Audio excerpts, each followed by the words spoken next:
I was testing you to see if you'd notice I was muted, because I definitely knew that.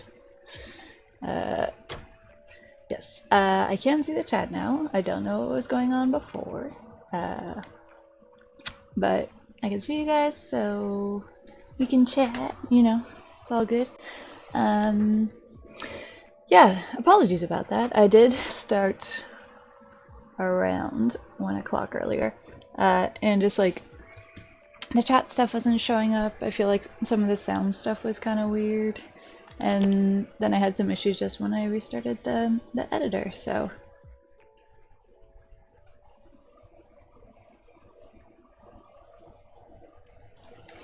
Am I still muted?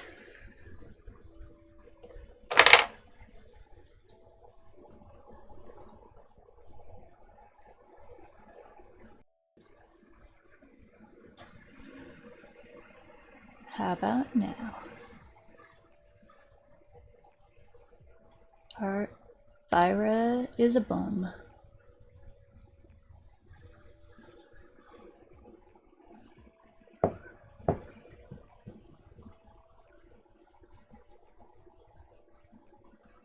Yeah.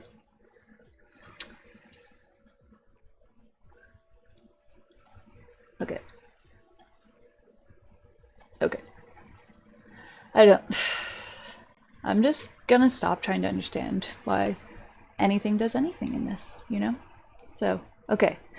So we have sound. Yes, we're good. You can hear me saying fire is a butt.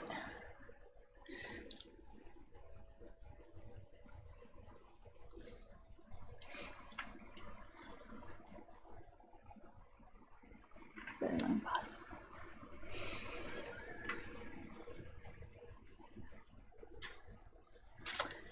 Alright. So I was playing around a little bit with my just kind of some of my settings that I could edit. So I'm definitely interested in looking into like some of those overlay things, but for now I figured trying to figure out how to like just add stuff.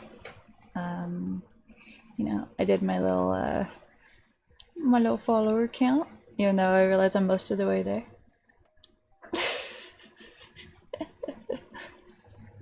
Thank you, Fyra. So kind of you. Legit though. Can you hear audio right now?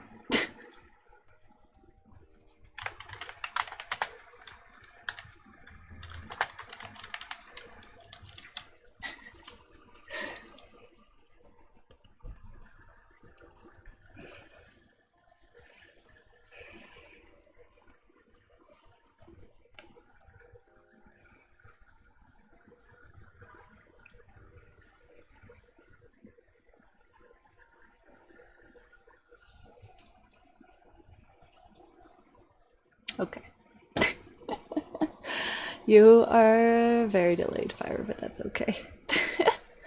Okay. So, welcome to the stream. I'm going to be continuing with this drawing from yesterday. That is going to be a con promo. And actually, I had the thought that maybe I should toss up some graphics. Also, I'm not sure how high up the little like chat thingy is gonna go, because I was like, if it's like a little bit, if it goes like all the way up my profile picture, that might be a little bit. I might need to make it a little smaller, but it's okay. Sorry. So what I wanted to do. Sorry, part of why I started like decided to not just like immediately jump back on was I was actually trying to like fix stuff, you know. Wait, that's not what I want. Go away.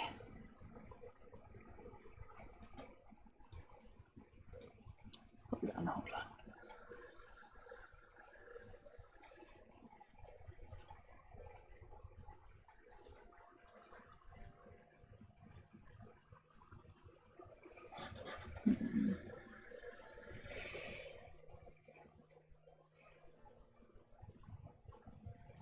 brain. I know what I'm doing.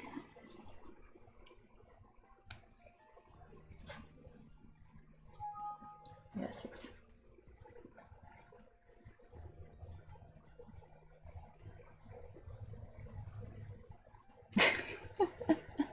I know, a Big Smith, after you saying that I wasn't here. I can't believe it.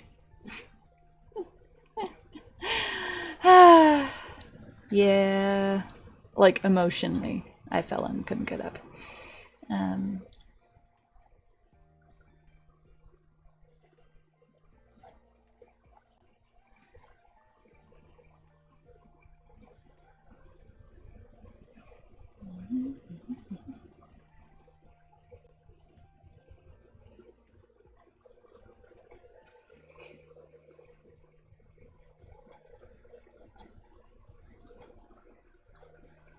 okay, did I actually save you guys?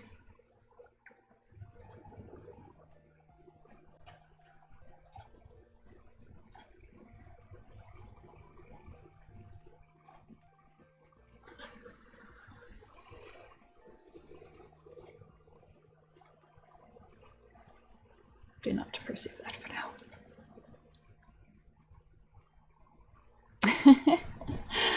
Thank you, Dennis. I'm probably gonna go to like 5:36. Just we'll see. Okay. Wow, sorry. I am just like brain is running at like 2 FPS right now. What I wanted to do was to just toss up this stuff that no, okay, not that one. I just wanted to toss up the stuff that was so I can have the information for the 2 cons that are coming up, just so that it stays on the screen. Hold on, I'm figuring it out. I'll get it. Just give me a chance.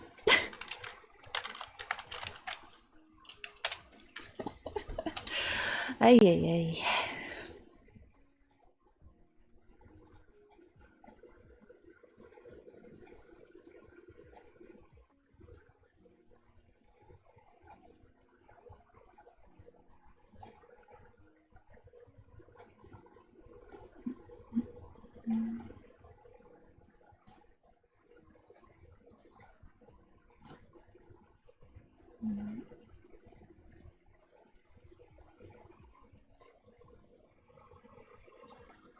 Oh my goodness.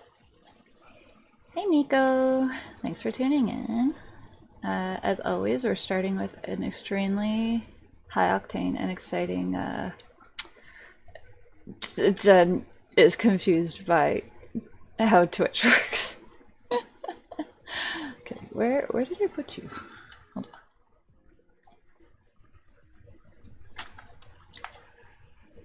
on. Okay, okay, it's fine.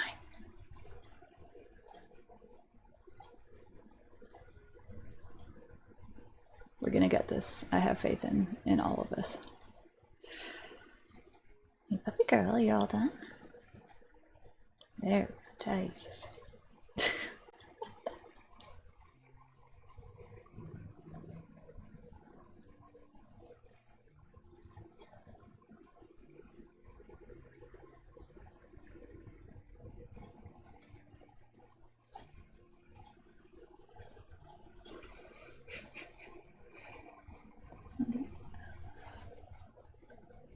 Hey, buddy. Hold on, Miss Vernon. You can say hi in a moment.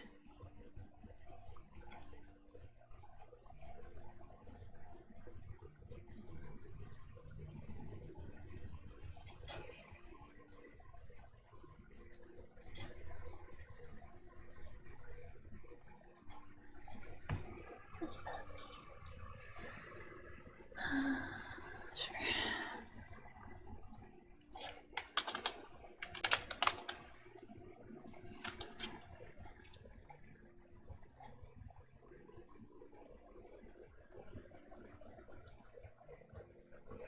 Yeah, I wanted to put like a little chat box thingy on the screen, and oh my goodness, we are struggling a little bit because I realized that okay,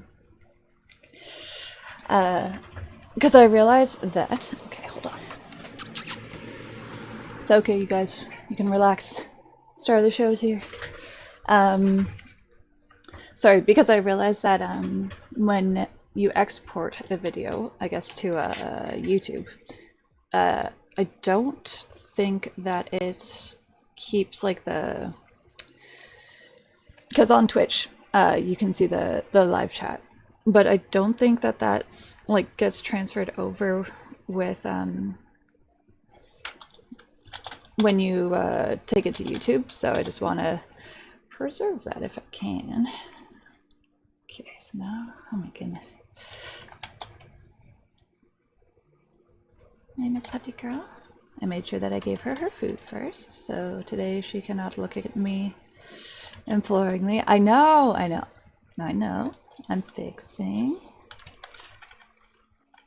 Ay. I'm fixing things. Calm down. Okay.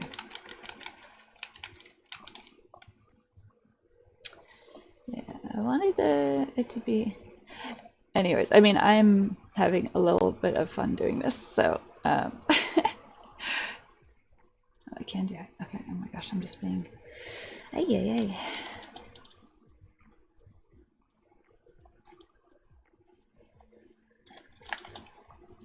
Okay, that seems like maybe a better size.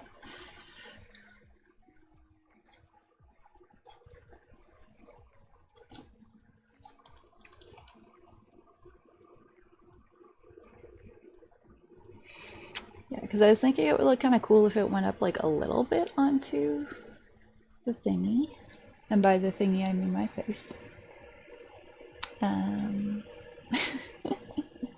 Cool. Okay, I think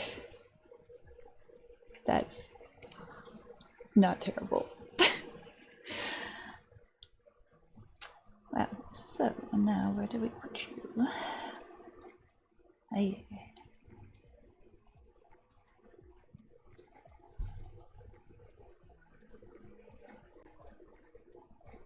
Do you not get smaller?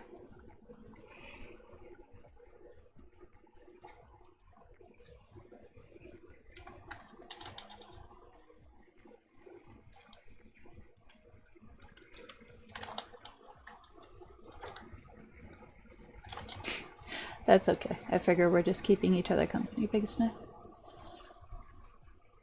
Let me see if the slideshow worked.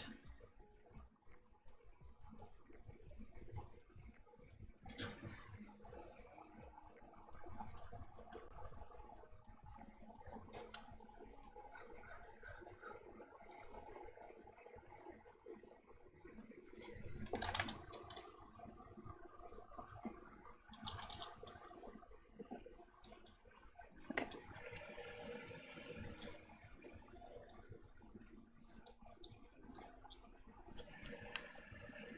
Okay. Cool.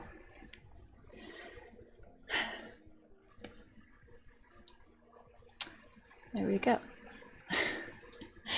I just wanted to throw that up there. I thought that would maybe be a useful thing to do. So, like I said, this is like learning to watch, like, this is like learning to watch a dog operate a computer. Very slow, but very magical. Yeah. Right, Miss Puppy.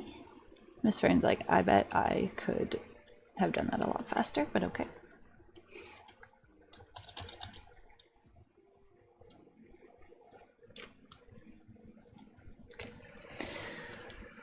Wow, okay, so if you guys would like to see me actually do some art now, let's do that.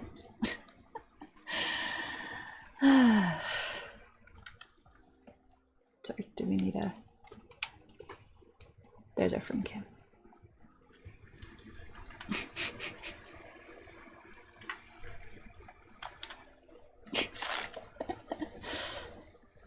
We know who the star of the show is here. Puppy girl? You just giving your arms to the licky scritches? She's been a little bit itchy lately because I transitioned her food a little bit ago, and we're still trying to find a good fit for her new food. So it's been a thing. Nico, Fern is, oh, Fern is actually going to be turning 2 on the 24th of this month, so she's gonna be a big girl. Hey, puppy baby.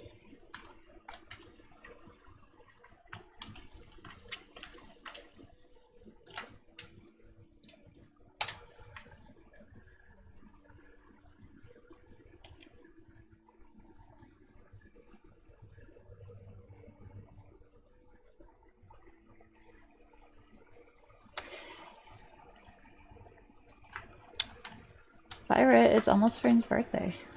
She and I have a very similar birthday.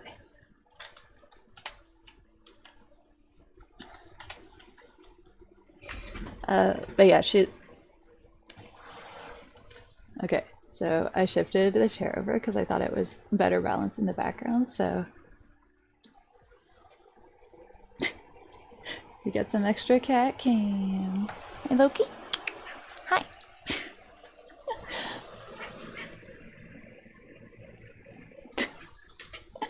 That's my oldest daughter, Loki. She is almost 15, which is wild to me. But yeah, she's my oldest girl. She has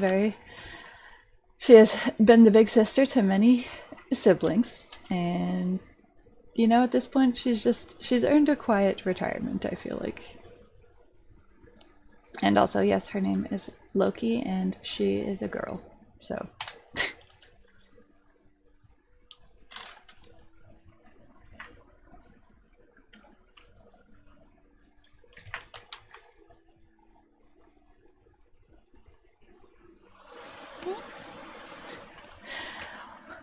Yeah, well, and it's funny just with the, I feel like it dawned on me maybe like a year ago that I was like, because Loki is a 2009 baby, I believe. I got her when she was about 6 months old. But she's just like, Loki has always been Loki. She's always looked like herself. Like, she never really looked like a kitten, even though she wasn't a year old yet when we adopted her. You know, she's always been a very independent girl. She's like, she has a lot to say.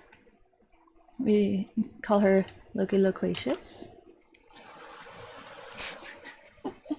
But no, she's a good girl. She's definitely she seeks out affection / attention a lot more than she did when she was younger, within the last few years, and I'm glad that she's living with me, you know. Yeah, Loki was the cat child who really could have gone to either house with me or my ex, so I'm glad that she came with me. She's a sweet girl to have around. And Fyra, you're welcome to if you want to get her a little thing. I feel like Miss Fern does not really understand the concept of birthdays or aging or anything like that. So, you know, to her it'll just kind of be like, you have gotten me a thing, because of course you did.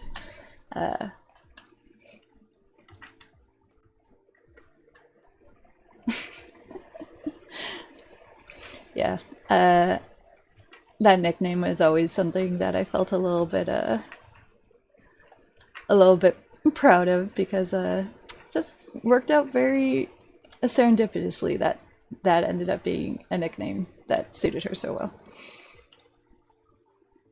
Just because if you asked me to think of a name off the top of my head of being like, what kind of name could you nickname Loquacious? Like, no answer. I would not have been able to say, but Loki Loquacious.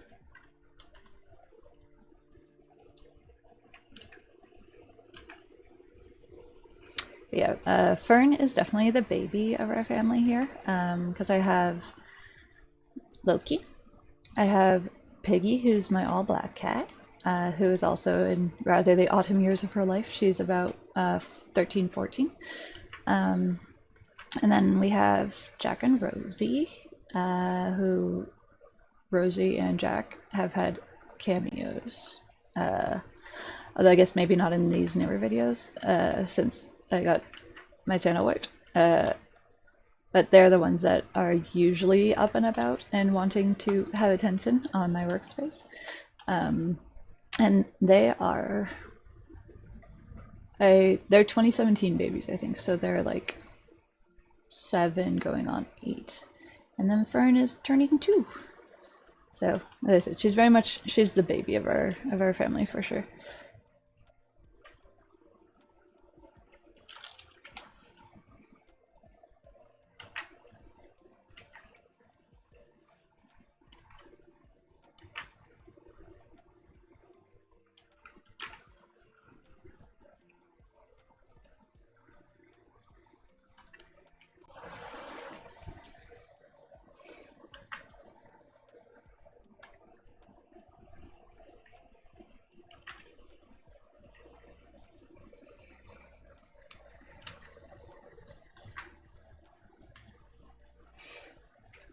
Still like trying to think of what I can add to make this like a little bit more spooky.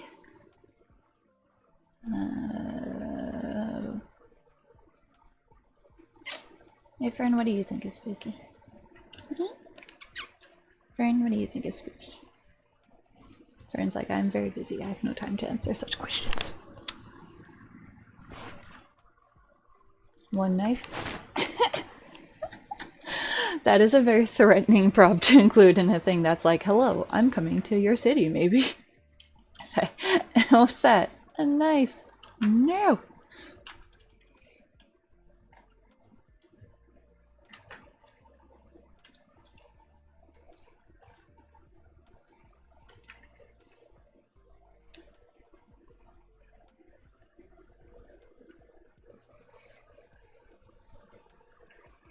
I'm gonna jack this guy up because we want to draw some pumpkins. I was thinking of having like a disembodied limb coming out of one of the suitcases. I figured that was a little spooky. The one knife is very funny though.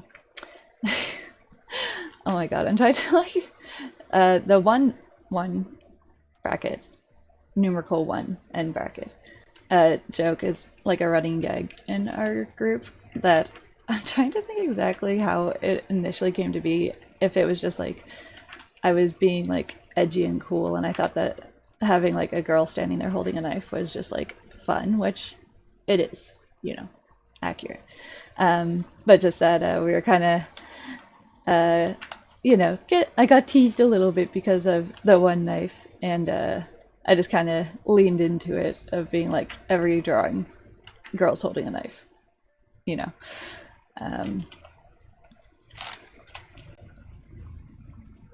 It is true though that I haven't drawn the one bracket, numerical 1 and bracket knife in a while. Yeah, it started because I saw you only drew one knife. Yeah, and it was usually a very specific, like, kind of big chef's, like, kitchen knife kind of thing. And every knife is the same knife. It's the knife-averse. But yeah, I feel like it just kind of got ported into other things though, like just like real life things about like one of the things that comes to mind pretty easily is like, I don't know if you guys have seen, I think it's in the UK somewhere, where they basically they made this sculpture of an angel out of all of these like knives that have been confiscated from like crime scenes and stuff like that. So that's one of those things that I just got a lot of people sending to me because they're like, look, the one knife angel. Except they were very much more than one knife. They were many, many knives. An unsettling number of knives, one might even go as far as to say.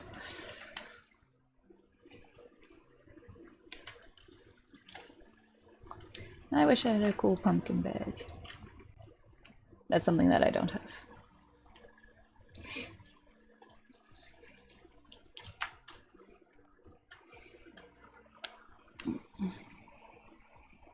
I love that we have our sister superior over here, Mama Loki.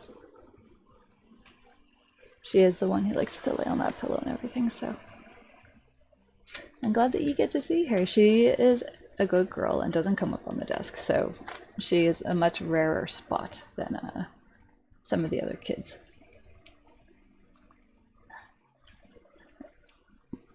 Let's draw the suitcase.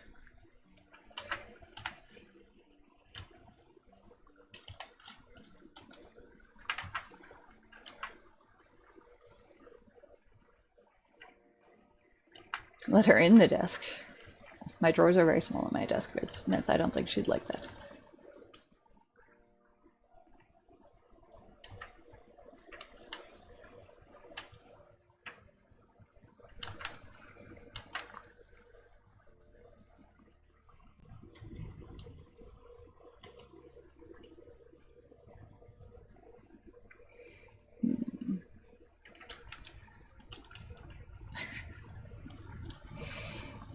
I appreciate you typing it all.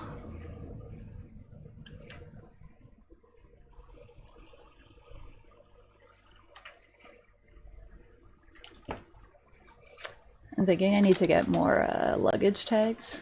Oh my god, I feel like we already talked about this at length yesterday, but just the thing of being like, I'm a little bit nervous of losing my luggage after being several thousands of feet in the air, and it maybe not not going where you went. Also, I just want to say, boyfriend, I see your text, and we'll figure out dinner plans. I'm not specifically ignoring you.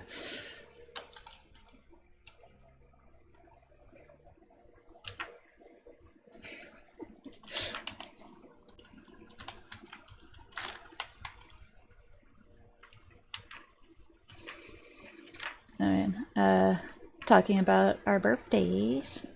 I say our birthdays just because Fyra had kind of said Fern and I are both Libra babies. I'm September 25th, and she is September 24th. So last year was her first birthday, and first birthday with me. So we kind of did like a joint, you know, as one does. I did a joint birthday with my dog. And so I'm looking forward to going down to more the GTA area this weekend. And I'm doing a week and I'm visiting with my family and stuff like that. And we're going to do kind of like early birthday stuff. And I'm looking forward to it. I'm going to get to see some friends that I'm also looking forward to. Some of them might even be here in this chat. Maybe.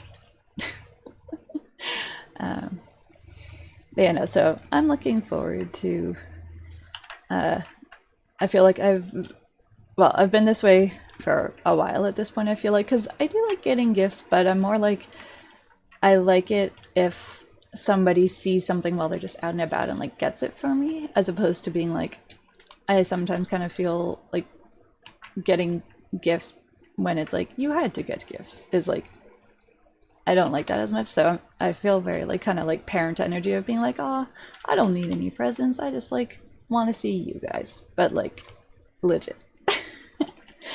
You know, especially because it's like 7-hour commute for me to get down to where my family lives.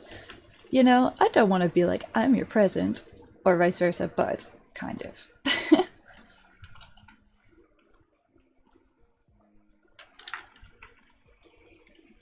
feel like this is, as always, a good time to remark of how it would be really nice if we had like a high-speed rail system going through the corridor that's like Montreal down to like Windsor, but it's impossible. It's too difficult. No one's ever built a high-speed rail that actually connects their major cities, so.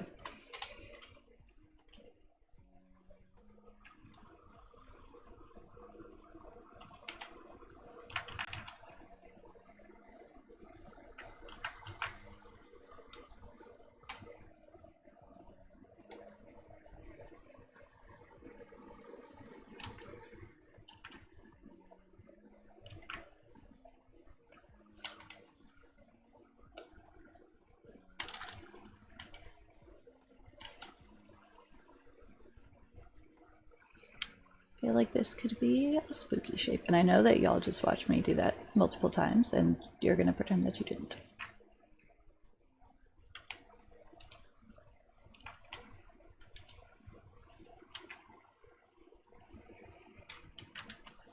I'm excited because tonight we might be doing a kind of like double feature. Maybe doing a double feature 28 days and then 28 weeks later. So I'm looking forward to it. I've never actually watched 28 weeks later. I don't know if you guys have seen it. I guess at this point it's kind of a retro horror movie. But yeah, I didn't watch it initially. It's like, because 28 Days Later is obviously a zombie movie, very classic, like kind of, I almost want to describe it as like the first out of the gate in like zombie stories in the new millennium, because it was like very early 2000s when it came out. I feel like it was really ahead of the curve before like zombie movies and zombie media was really, really popular, because that was definitely an era.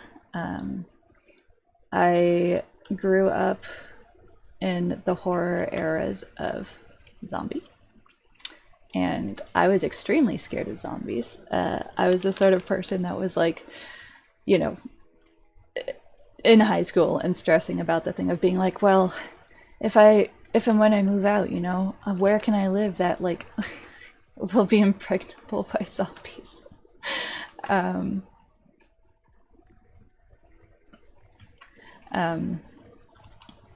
so first we had zombies, which I was very scared of, and then we transitioned into the Saw era of mainstream horror, and that also was not really to my taste. So I don't know if I feel like I was just kind of like of an age to be enjoying, like starting to enjoy horror movies at a time when just like the most popular and like prolific genres were really not my thing.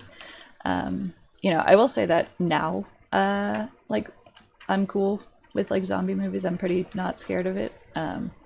But there was a time when it was like a legitimate anxiety to me that I was like stressing about it. This thing that, I don't want to say a zombie apocalypse could never happen, but, probably not.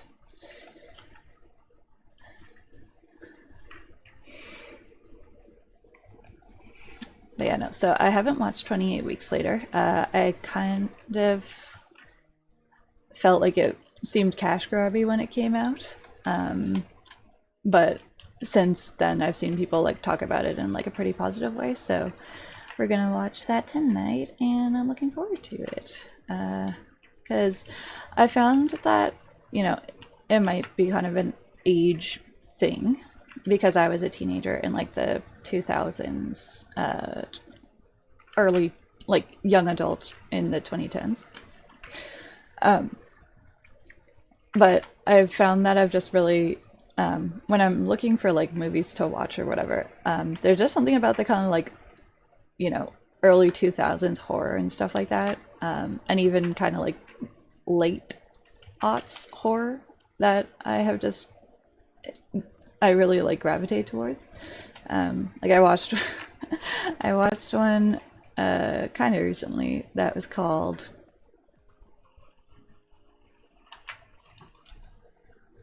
I want to say it was called The Lift, but I feel like it was maybe called Down, but it was on Shudder, you know.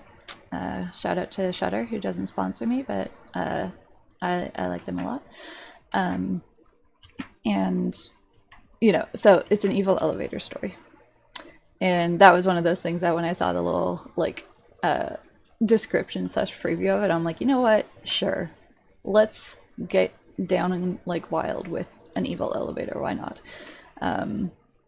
And it has, like, Naomi Watts in it as, like, kind of one of the main characters. Not sure offhand if this would have been, like, right after she was in The Ring or before she was in The Ring.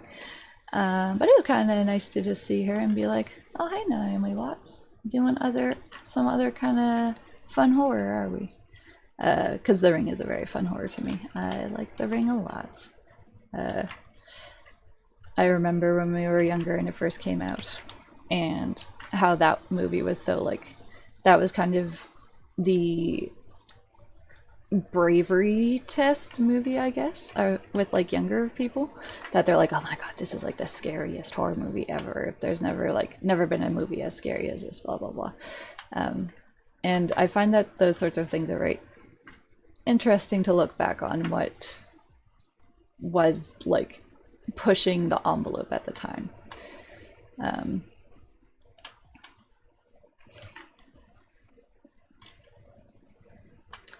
I feel like I'm a little bit Canadian trash for admitting this, but I might like the American version of The Ring a little better than the Japanese one. And I feel really, really bad saying that. Um, I realize that's a very hot take, and I don't know what it is about it that there's just like, maybe there's like a campiness almost to the American version that like uh, I don't feel was as strongly obvious in the Japanese one, if at all. So I don't know if that's more of kind of like a cultural thing, that it's like the campiness comes across in the English version because it's like, you know, campiness between cultures is not a one-to-one thing. Um, but yeah, just I love those movies that are like early to mid 2000s that are just like, they're horror, but they're just goofy, you know. They're just fun, you know. I It also makes me think of like a Ghost Ship is another one from that era that's very, very fun. And uh, I was gonna, well, because now I'm thinking about boats. Also, Triangle is a really good one from that point of time, but I would say that one, I wouldn't describe that one as being like goofy or campy specifically, but I do think it's a very fun movie. I feel like it is admittedly kind of the sort of movie that you can't really talk about too much without possibly getting into spoiler territories if you haven't seen this movie that's however many years old at this point. But it is a movie that I think really is fun to be able to go in not knowing exactly what the setup is and just getting to experience it for yourself. Kind of makes me want to watch Triangle, actually. I feel like most of the people who are kind of in my main like follower group is around my age, at least. I don't feel like I have too many youngins who like specifically like follow me, and I could be wrong, you know. Just as far as like actual like engagement and stuff. So it's like assuming that for you guys this is like a horror kind of like period that you also grew up with, is like, I'm curious what other sort of like horror or thriller type thing uh, from that era, if any, like stands out to you as being like, this was such like a good slash fun movie. Um, Another one that I really like is, like, is this pre 2010 or just after? I was gonna say Dead Silence is another one that is definitely like a little silly, um, but I just really like the concept of it. It's a very fun, creepy story, Dead Silence. Um, I used to get it confused with,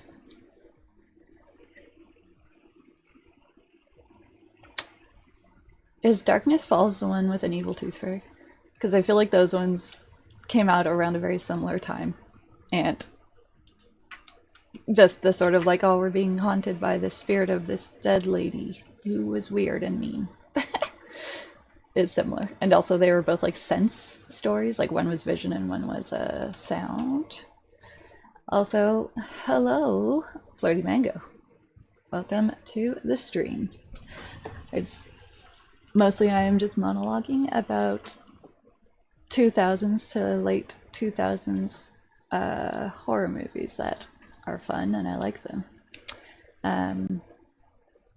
Oh, another one that has a little bit of a fun fact is so I remember one of the first like zombie movies I like actually watched like all the way through and only got somewhat freaked out was the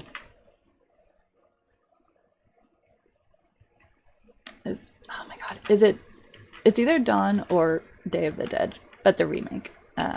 That was another early 2000s one. And I feel like it is a fun adaptation of, obviously a really important zombie slash horror movie. Um, it's the one where they're at like the mall and the lady has a zombie baby. I don't know. There's just something that's very fun about that one. And so my little fun fact is that there is like part at the beginning when the main character is still like in her like suburb or whatever, and you see there's like a drone shot that pulls out to show like kind of like big street being overrun by like zombies and stuff.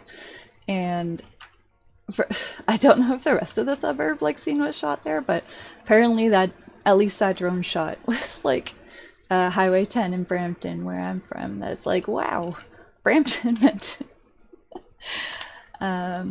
Honestly, Brampton pops up in really weird ways, I find, in like popular culture, because like we just have very random people from here that's like, yeah, okay, sure. Like we know, like we got Michael Cera is our Brampton guy that apparently went to every single high school in Brampton, if you listen to people around a certain age. We also have the guy who, well, the Ashmore twins, but the guy who played like Iceman in the X-Men movies, he's from Brampton. Just a lot of talent that comes out of Brampton, Ontario, apparently.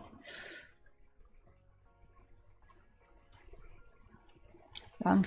God, the only horror I like is Alien. That is valid, and also Alien is a great movie and horror movie. So that's if you're gonna have one that you like, that's a great one to like. Do you like the other Iceman? Yes. Yeah, yeah, yeah. That's Sean Ashmore. Wow, Big Smith. um, I was just gonna say, Flirty, do you like just the first Alien, or is it like all of the series that you're like, this gets a pass from me, I like this?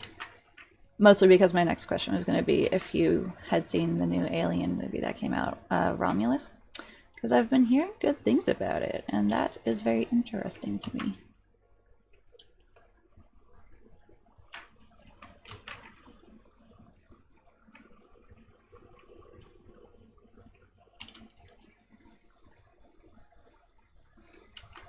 I mean, honestly, anybody, I'm curious about Romulus, because as I said, if you enjoy the Alien franchise, I saw the new one twice this week. Oh my gosh, that's so awesome.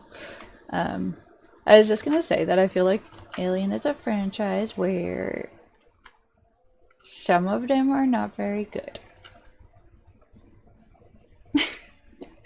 And I didn't mind like the Prometheus movies, but I was kind of like, it's fine. They didn't make as much of an impression on me as like specifically Alien did. But then again, none of them really did.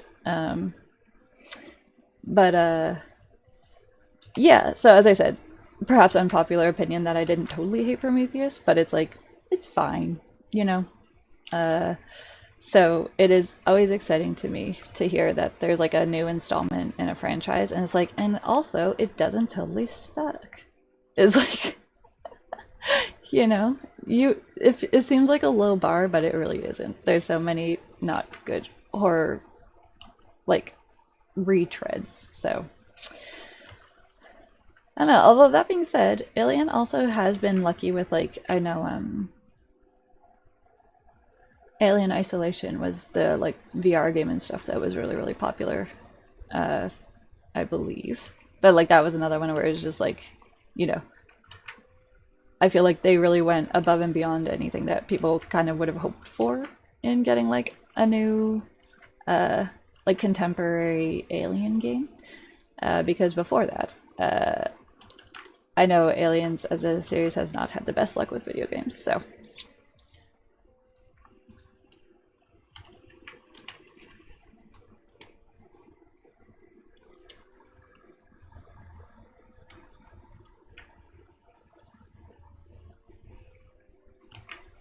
And that makes me want to go see Romulus. I feel like people have been asking me about the new Beetlejuice movie, and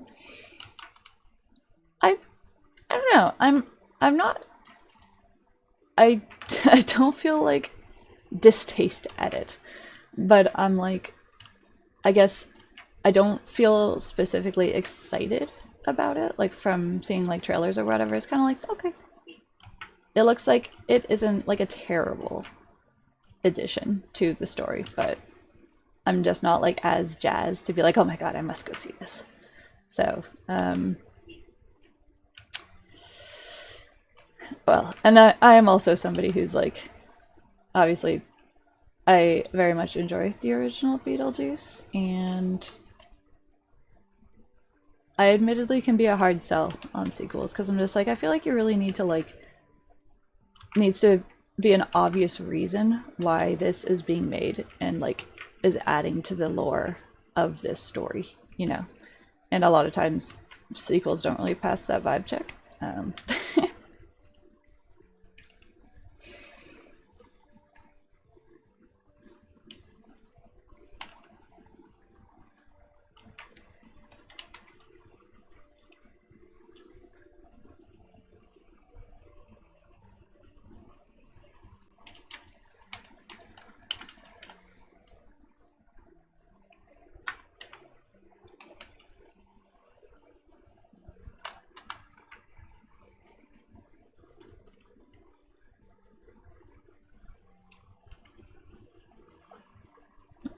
Loki's still here.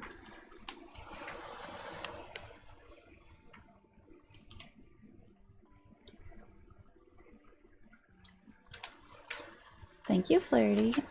Also, I'm gonna say that you obviously don't have to be someone I know in real life, but if you are, I don't recognize your username. So I apologize if I'm like talking in a way that sounds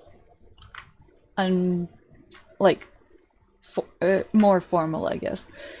You don't have to say who you are in the chat, just in case you're like, what Jen? You know me. Okay. Well, cool. Well, then, extra thank you for joining the stream.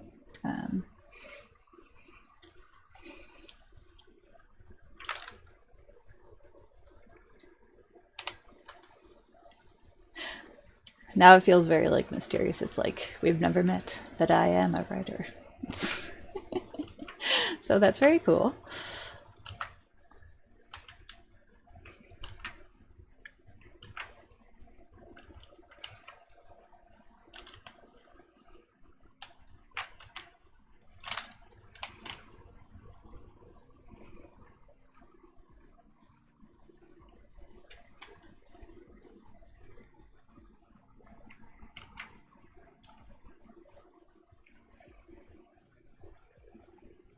Okay.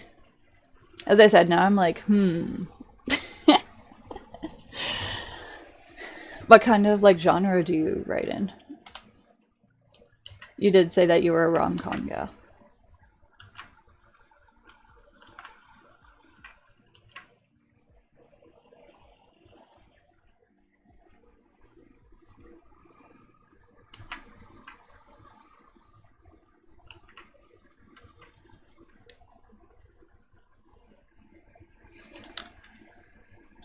Just thinking, I feel like Dark Horse is a publisher that I haven't done. Oh, that's very cool. I feel like the Korra comics are spoken of with pretty high regard, so that is definitely a cool one to get to work on.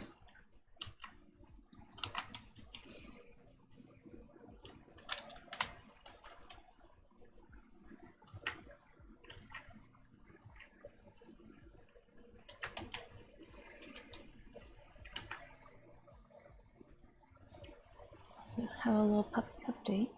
A pup date, if you will. Oh, partner! I'm sorry. Go back to sleep. It's okay.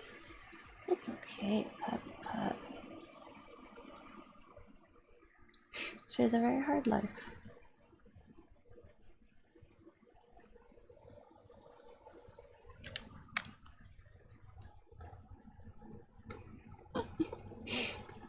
Friend's just like, Mother, why do you disturb me?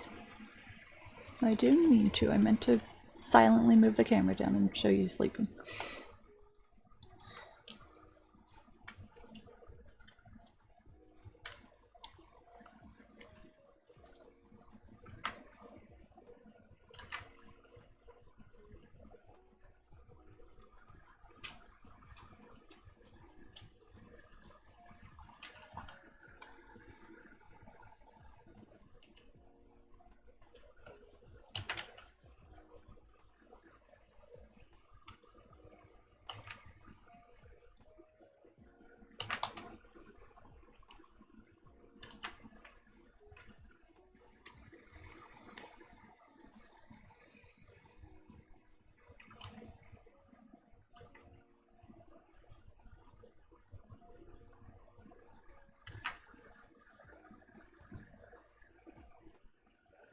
I'm trying to picture right now. I'm like, how many wheels does a suitcase have?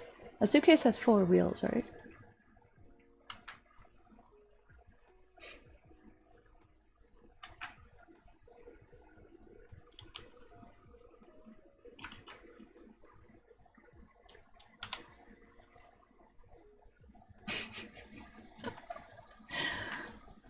All of these fancy newfangled technologies for travel, I don't understand.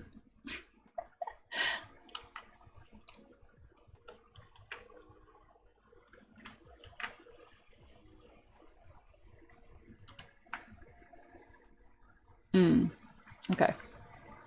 Well, that's kind of what I was thinking, but I feel like this is a pretty chunky drawing of a briefcase. So, suitcase, luggage. So I'll give them 4 wheels. 4-wheel drive.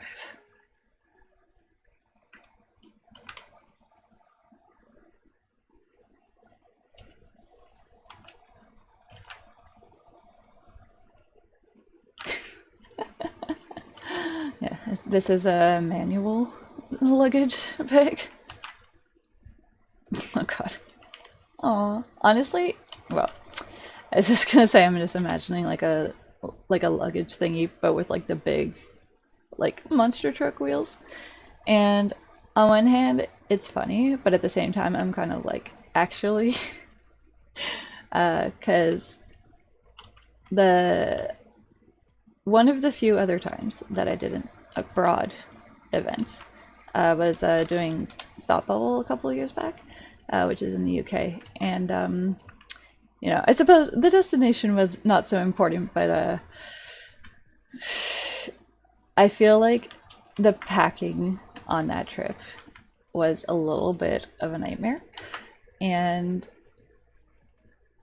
I just remember, I think the con was finished, but me and my ex were going to Amsterdam after we went to Thought Bubble, so we still had like more travel that we had to do, and I remember rolling the smaller of our 2 suitcases along, and the wheels just like broke off, and then it was a little too heavy to just easily carry by hand, so that was not, you know, not the best suitcase experience that a person could have, maybe, but so I think that having some big, like, feck you off-wheeling wheels on a suitcase would be a good idea.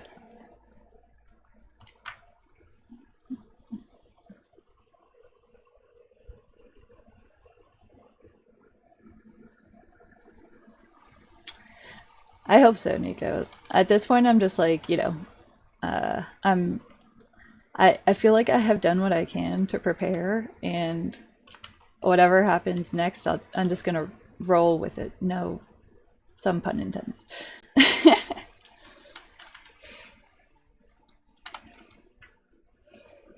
But no, I think they're super funny. Okay, there's a suitcase you can drive around. I like a car. A car is kind of like a really big suitcase.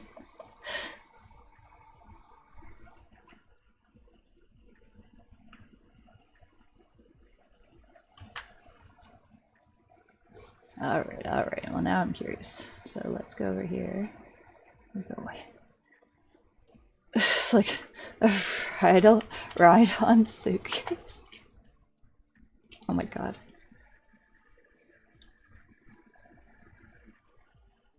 Okay. Well, I didn't know that was an option. I could just drive my suitcase around. You've distracted me with something very... Actually, you know what? It's a little bit relevant. I am drawing some suitcases. Oh my god. So there's like kid-sized ones that are cute. Like, you know, this one's like a tiger. There's like a leopard one and stuff. That's kind of like, that's cute. That I'm sorry to dunk on this particular thumbnail girl, but there's something very, very funny about this. Apologies. You don't get no screen time. Just think, that could be me. Scooting around. Definitely gives me ever take it off any sweet jumps energy.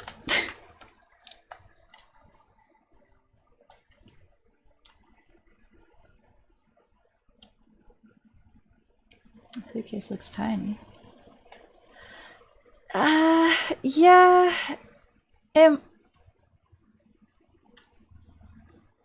Now I'm very curious about how this all works. But so that Big Smith doesn't feel bad for distracting me with something conceptually shiny, I'm not going to look it up right this second.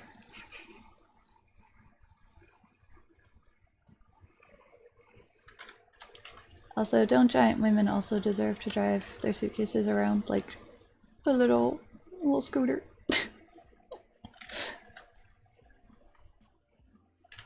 Yeah. I'm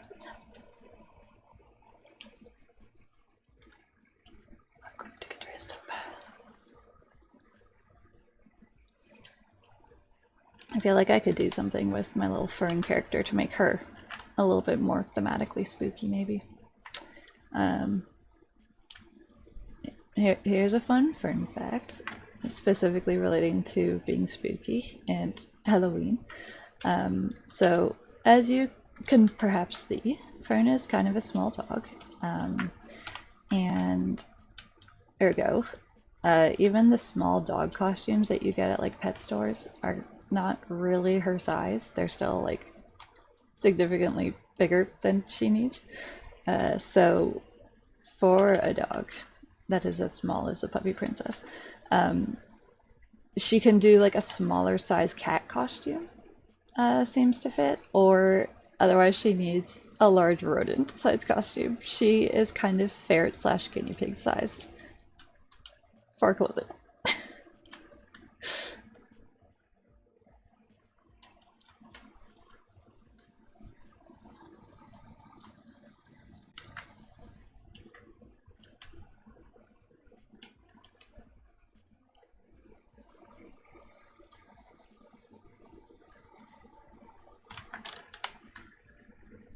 A mid-sized capybara? I feel like that would maybe be a bit bigger than her. Just a little guy.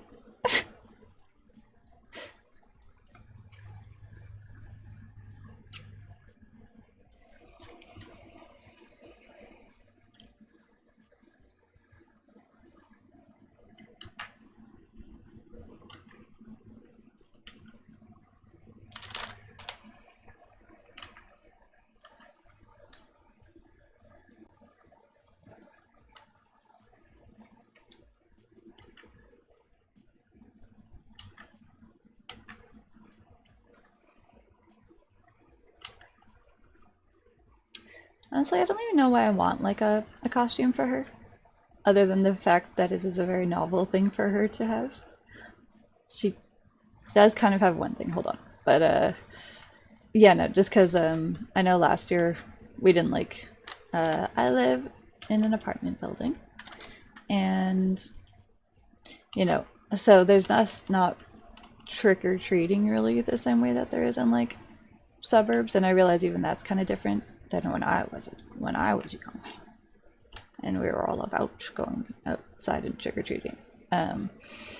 But I don't know. I assume that if like I did decide to take her out for a walk or whatever on Halloween, it would be cute if she had a costume on. But I feel like it might also just be stressful for her because it's like dark and theoretically there might be a lot of small children around. So, no shade to the small children trick-or-treating who go. Obviously, they are the target audience. More so just for a consideration of like, would this be a fun activity for my tiny dog, or is it just because I want to do it?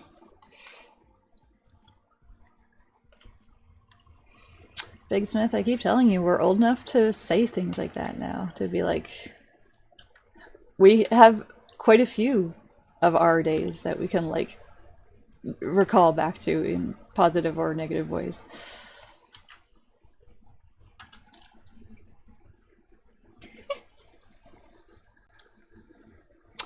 Hello, Mr. Faggy.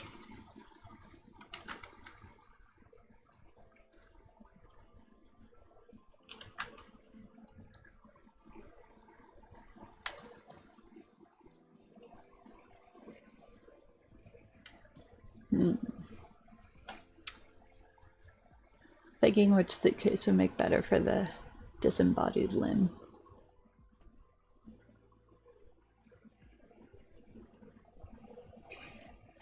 This isn't really a fun fact, but I was walking to pick up some takeaway last night, and there was just like a Converse shoe on like the sidewalk, kind of poking out of a bush, and my brain was just really, really ready to be like, oh my god, a disembodied foot, rather than being like, that is probably a shoe. You know, I don't know if this is a fun fact. I think it's an interesting fact that there's just statistically the amount of disembodied body parts that are found washing up from the ocean and other bodies of water are shoes with feet in them.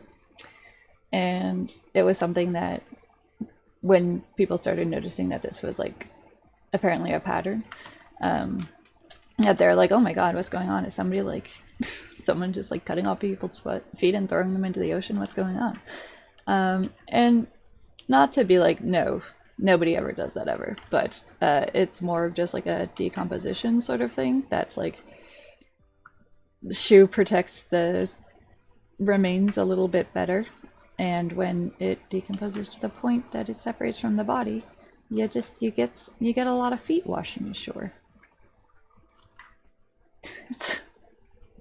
That's my fun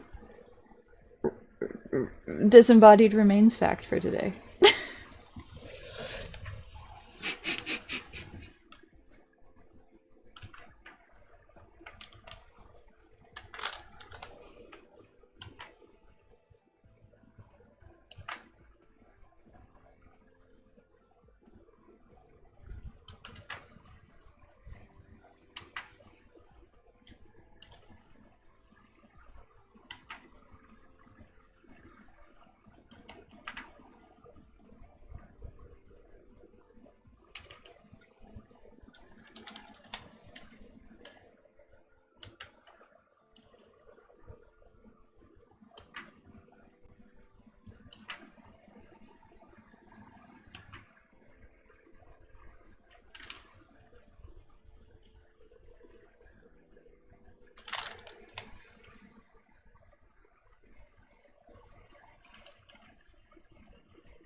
I feel like I'm being very fast and loose with being like, this is what a suitcase looks like.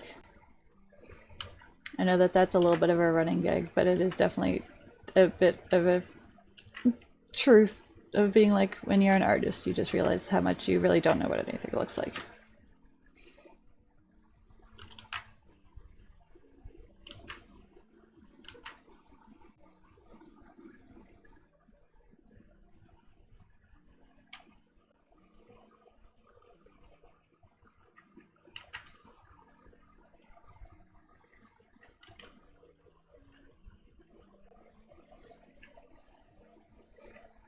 Oh man.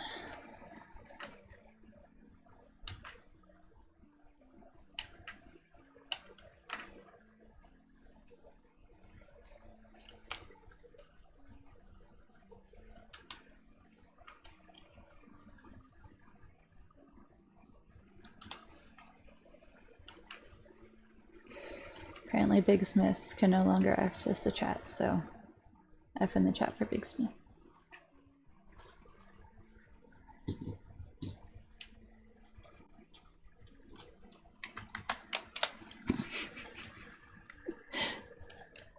I don't know if you can see that, but says the thought that counts. Oh. Okay.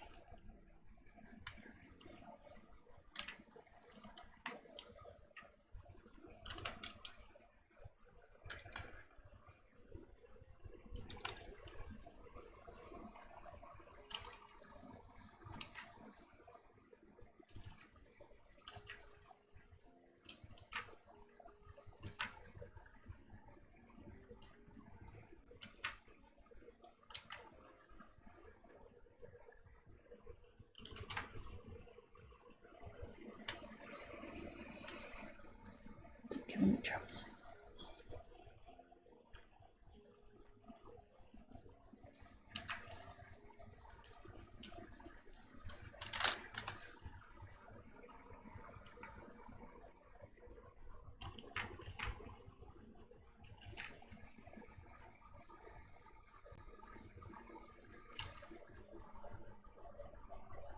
Okay.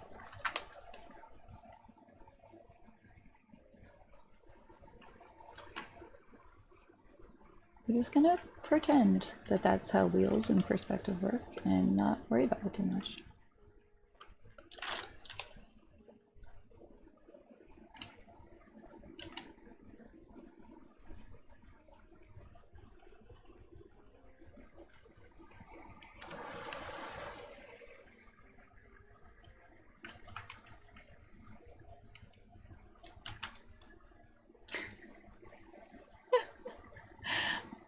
That is true. I could make it a hover suitcase. Well, right now the like the wheels in my brain are turning because this is just such an evocative image that I'm like, you could like do a thing where it's like you're kind of pretending it's like a witchy vehicle. But I'm like, I don't want to start this over, so I'm really being like, no, we're not doing that. We're staying focused here because this is somewhat for fun.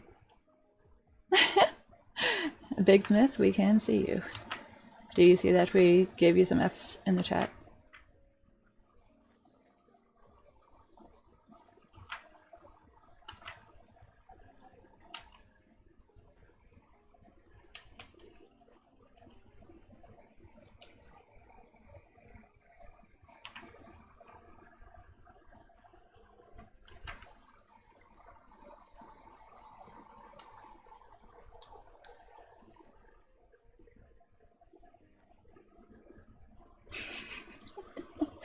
I'm always ready to drop an F in the chat for a homie.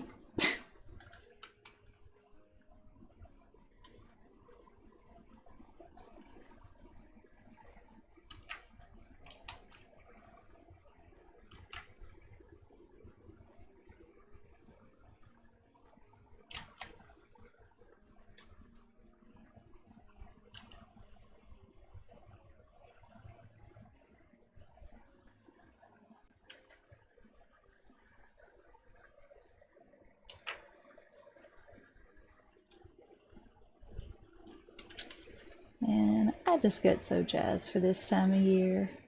I'm just like, yeah, put a little skelly guy on there. That's good.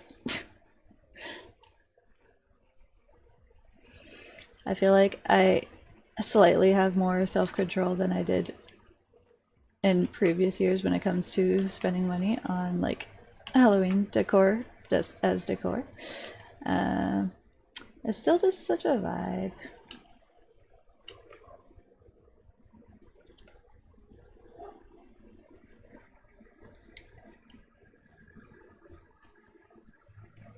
Okay, hold on.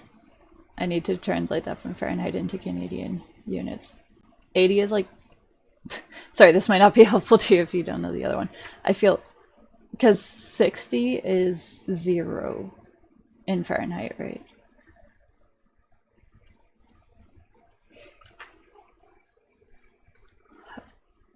Oof. Okay, so a little bit warmer than I was thinking. Yeah, we're like 22 degrees Celsius up here, was what it was when I took Fern out for a walk earlier. So it's, um, so still a little bit warm, but not, like unbearable. And you can feel it coming in the air tonight. And that being spooky season.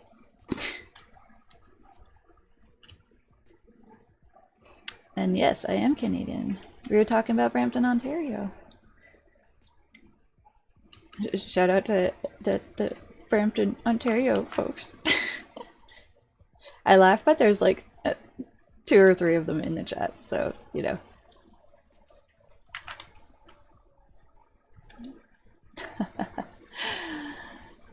Oh man. But then what would we joke about? If Americans started using like the metric system. Also, for what it's worth, I feel like Canada uh Canada has a kind of weird hybrid use of the metric and the imperial like measurement systems, because like, you know, if you were to ask me how tall I am in centimeters, I would need to look up like a converter, but like, you know, for like height and weight and stuff like that, we do those in imperial for some reason. So like I'm 5'8".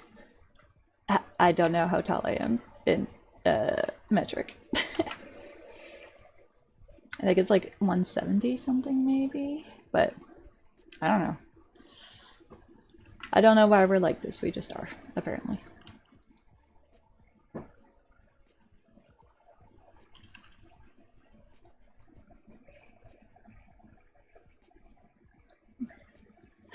Mr. Fakey, you live in Etobicoke and you don't know for sure what Brampton is?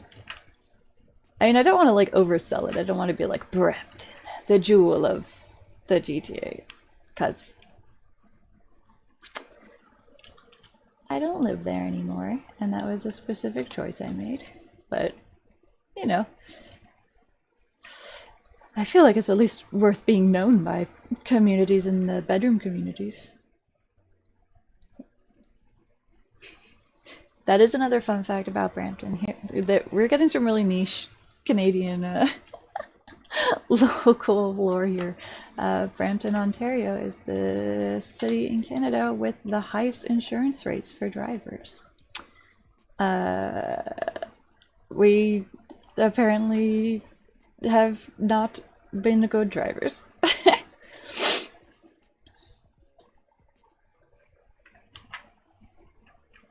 Yeah, on one hand it's funny, but on the other hand it's kind of like, yeah.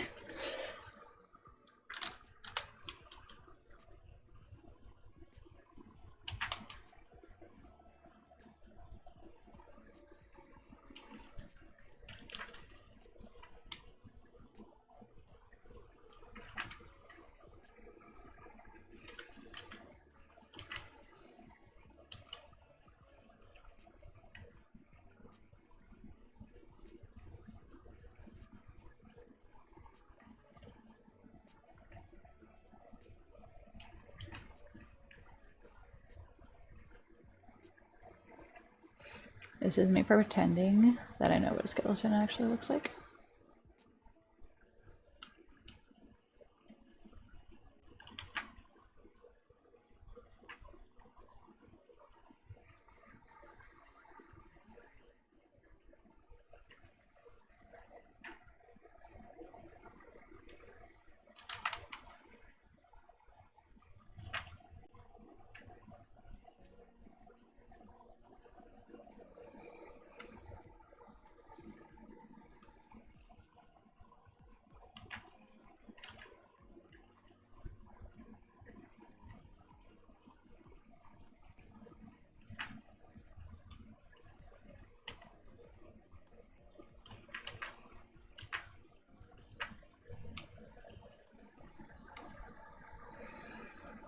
Also, yeah, Nico, I was gonna say with you saying you're from Chicago, that's actually one of the American cities that I am quite interested in visiting at some point in the future.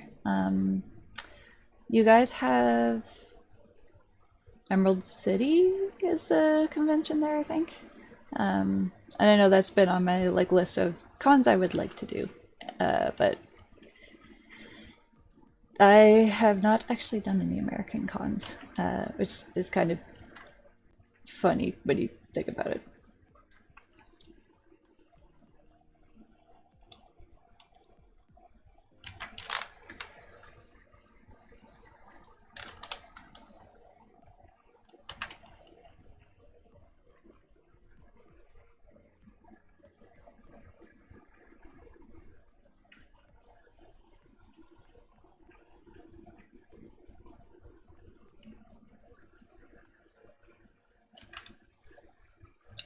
My bad.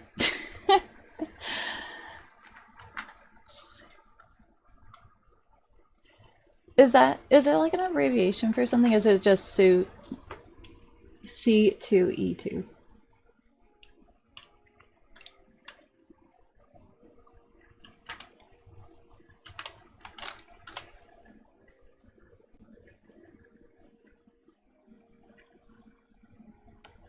It's okay. I just asked how you pronounce that con, like if it is C2E2, or if that's like an abbreviation for something and people call it by its unabbreviated name, but yeah, okay. Well, for what it's worth, even if I was thinking of a different con that I want to go to, Chicago is still a city that I think is very interesting historically and like architecturally and stuff like that. Um, it was something that it's a city that I just find interesting like anyways, but I did a little bit of like extra like research into the architecture and stuff for it because I feel like I didn't get to use a ton of it in the Harley book, but I wanted to like try to like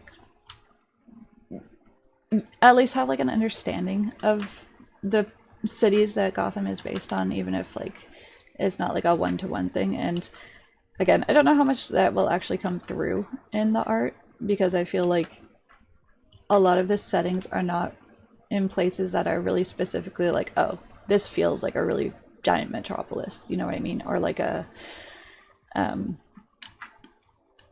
this doesn't specifically feel like New York or like, it's kind of just a big city. Um, Honestly, and this is a very like abstract sort of like a thing of like this would be a cool thing to work on. I really like the idea of like a Batman slash Gotham story that is like set in the 1930s, 40s, but so that really working in the sort of like Art Deco, some of the Art Nouveau kind of stuff that was like around at the time in those cities and was like a really prominent like culture in the architecture. Um, and I'm not just saying that because like I have BioShock brain rot and I just want everything to have an Art Deco version, but I'm not saying it for that reason as well.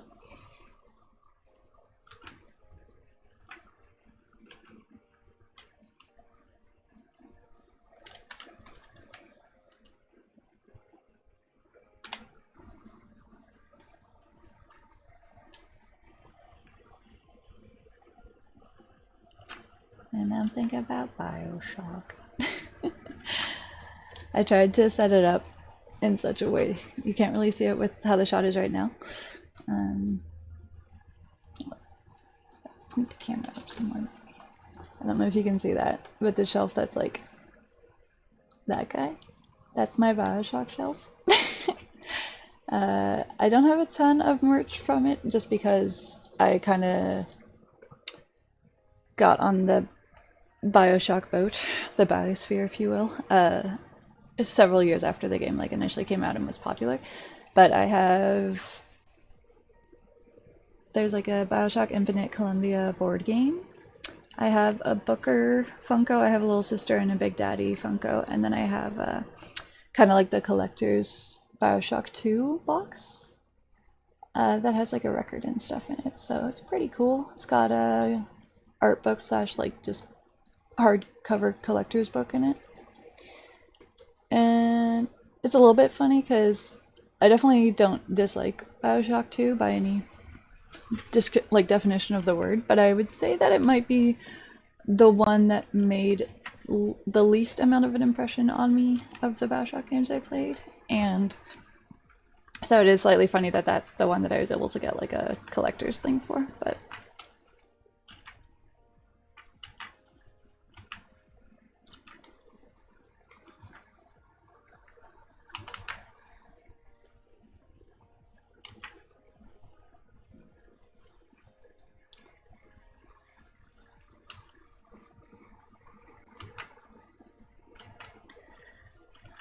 I personally feel like it is a series that is worth checking out all of the games. You know, I am also somewhat biased because I feel like I'm also like the only person who doesn't like get excited being like, oh my god, are they going to announce a new BioShock game? That I'm like, we have enough. I'm good. Because like BioShock 2 is like still set in Rapture. And I would say it's very much like if you enjoyed BioShock 1, Warden, here's a whole another game that is very similar to that, which some people didn't like. And then BioShock Infinite, you're in this floating city instead of underwater. And it was the first BioShock game that I played in the series.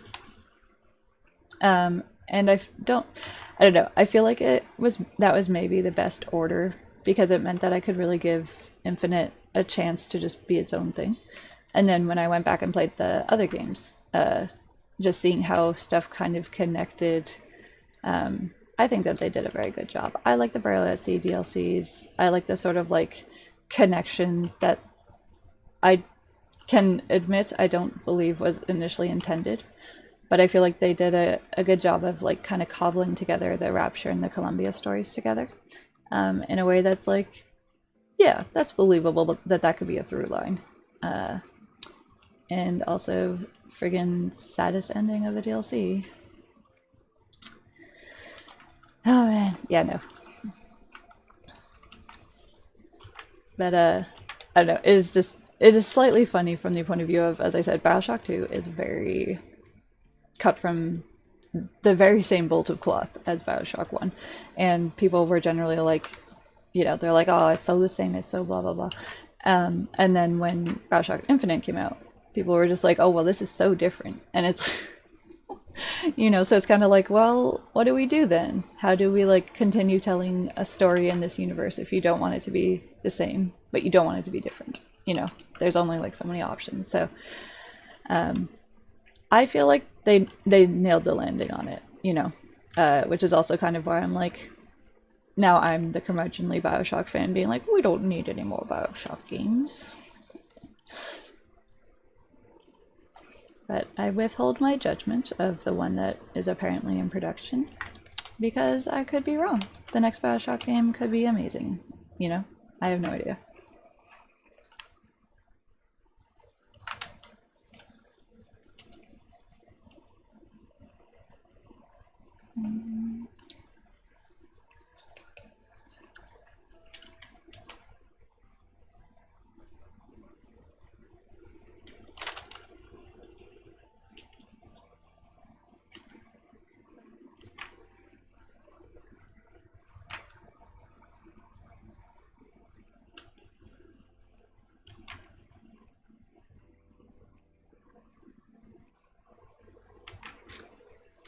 Yeah, I would say that the third one, BioShock Infinite, and also, surprise, twist, this is actually a BioShock stream. Not a stream where I play BioShock, just where I go into a deep dive, hyper-focused special interest topic for multiple hours. Part of the reason that I picked up BioShock Infinite when I did I guess this would have been around the time because I really like horror games and I like watching other people play slash talk about horror games, but I am not that skilled of a gamer when it comes to like kind of first person shooters or like blah blah blah.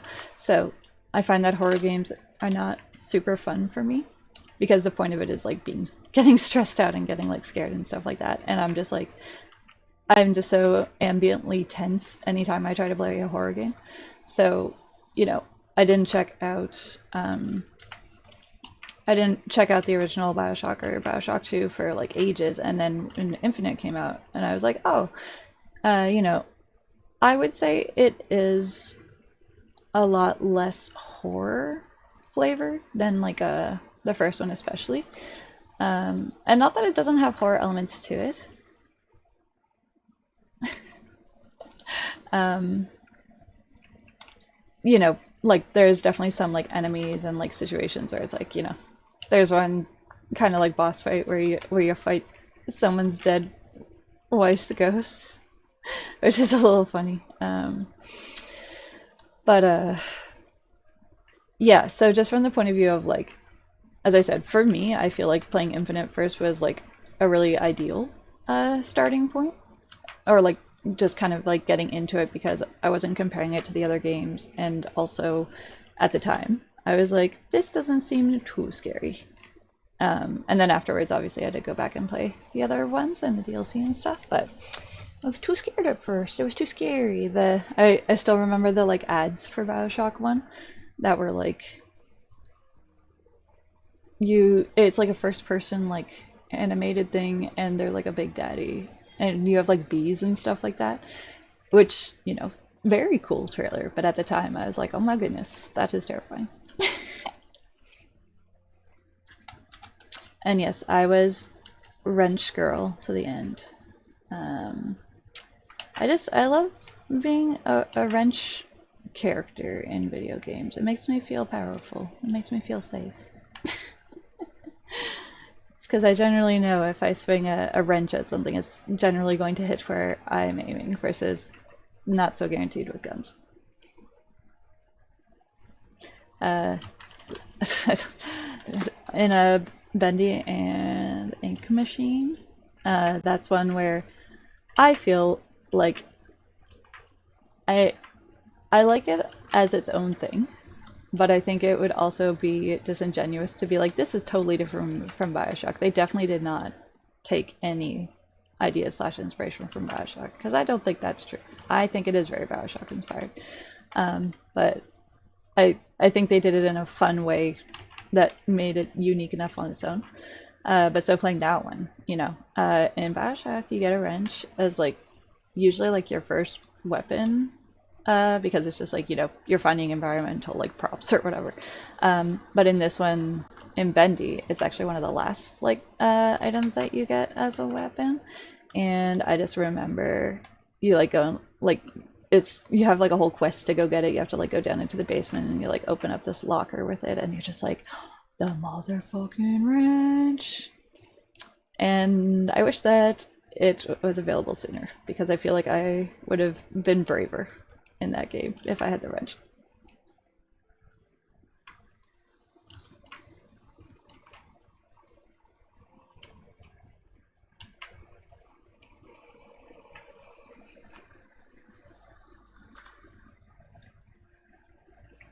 I'll have to show you. Hold on one second.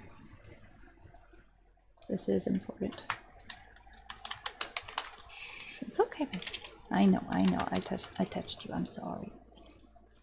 Puppy girl.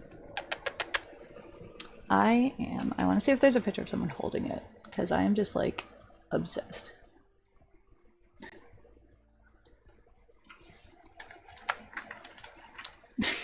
Getting a very interesting collection of people up here. I am obsessed with the giant wrench. Like, what a melee weapon to have.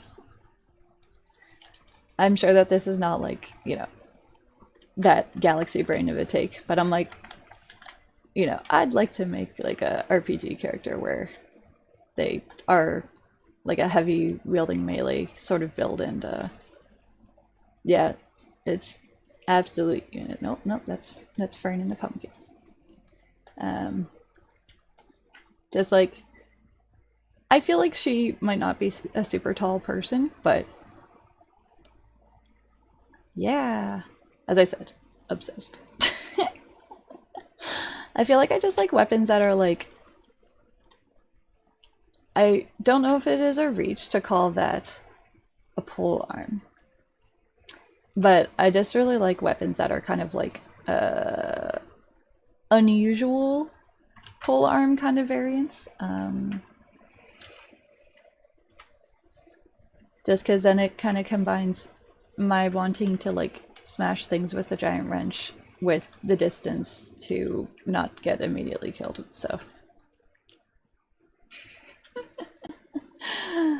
Big Smith, I assume that you're talking about that you would DM something with giant wrench character. I'm trying to remember if I did make a character that was like had a big wrench. Because I feel like I did, but I can't like picture what they would have looked like, which makes me think I haven't. Yeah, how about you? Have you ever made a D&D character that used a really big two-handed wrench for the weapon? Yeah.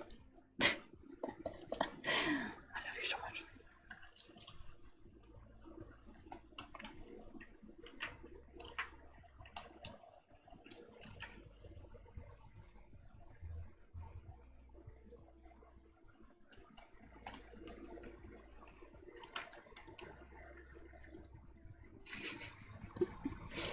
I mean, I realize I could also just make like an OC that I draw. Oh my god. What if? What if the main one knife girl character and the big wrench girl character, what if they were girlfriends? Some real big brain designing right there.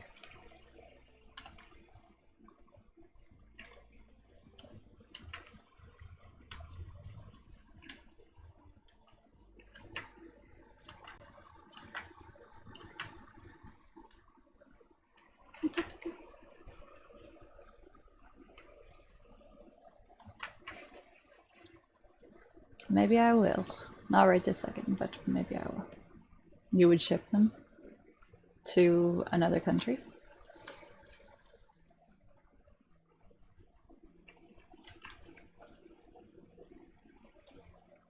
You don't ship anyone.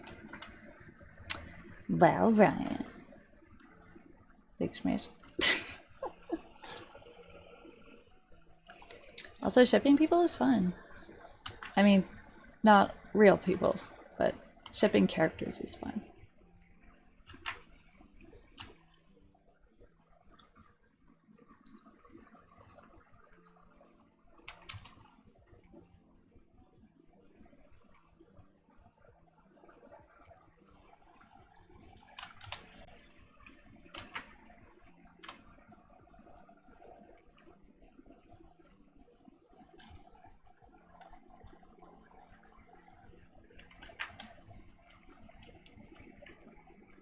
You ship Fern and Loki. That is a very hot take.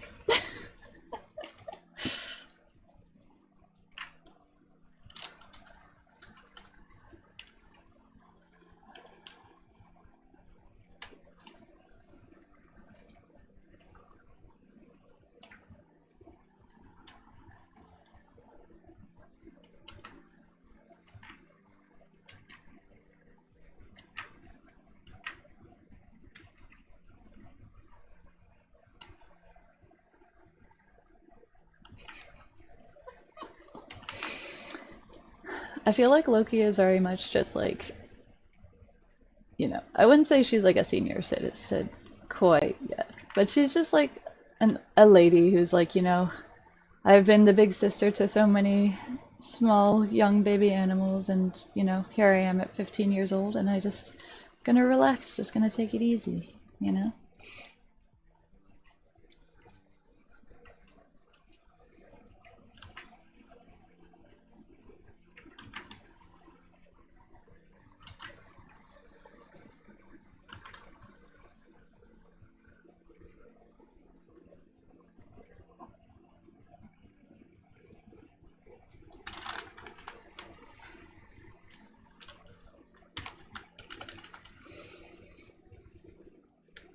Yesterday on my stream, I went and I pulled up an old like sketchbook notebook thing of mine, and I think I'm definitely gonna go through and pick like one of the drawings from like grade 10 that I've already redrawn multiple times and draw it now because I like redrawing old art of mine. It's just very fun.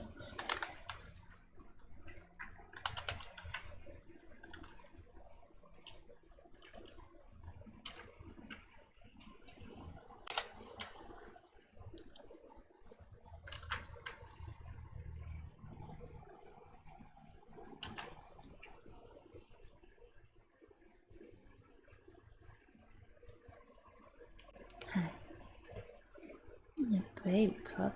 Oh.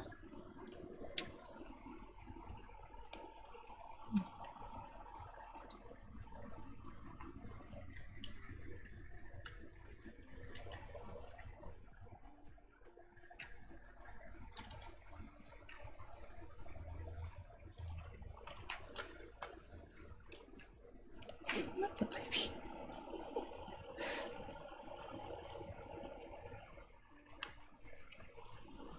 Big stretch. Big stretch. You want to sit on my lap?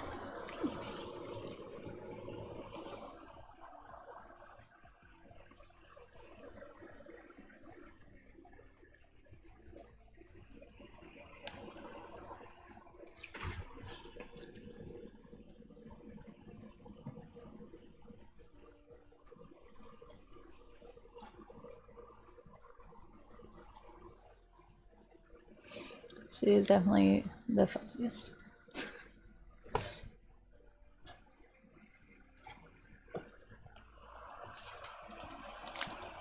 You can't have this. I'm gonna eat a protein bar a little bit.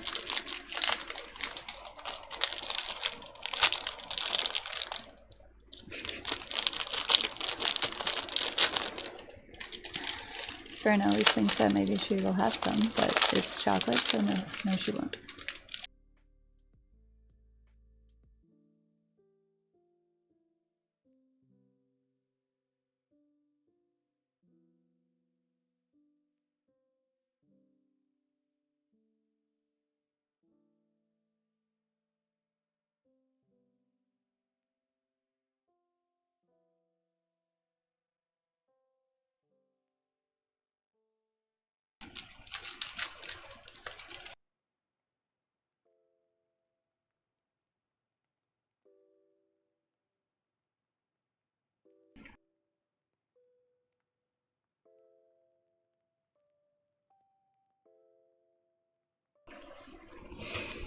Pardon my mouth noise interruption.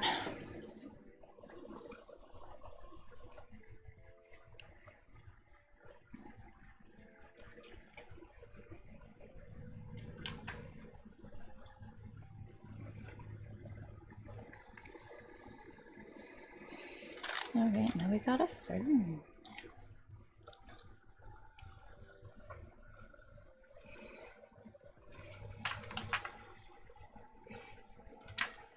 Going back to that thing of like being an artist is realizing that you literally don't know how to draw anything is like considering I stare at Fern like all day long.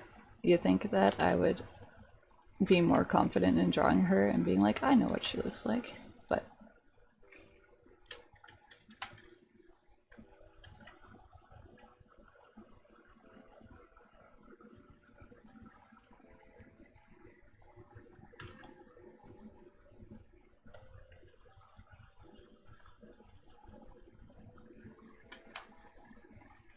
do you want to go down, Fern?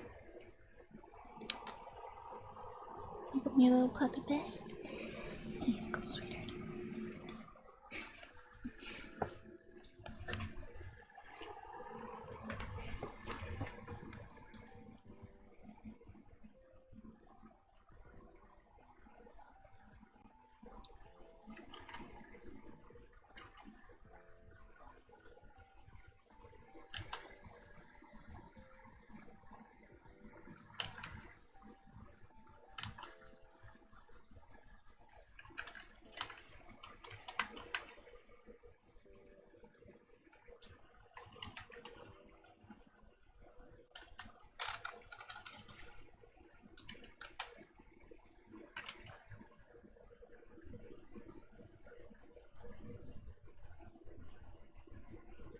Hmm.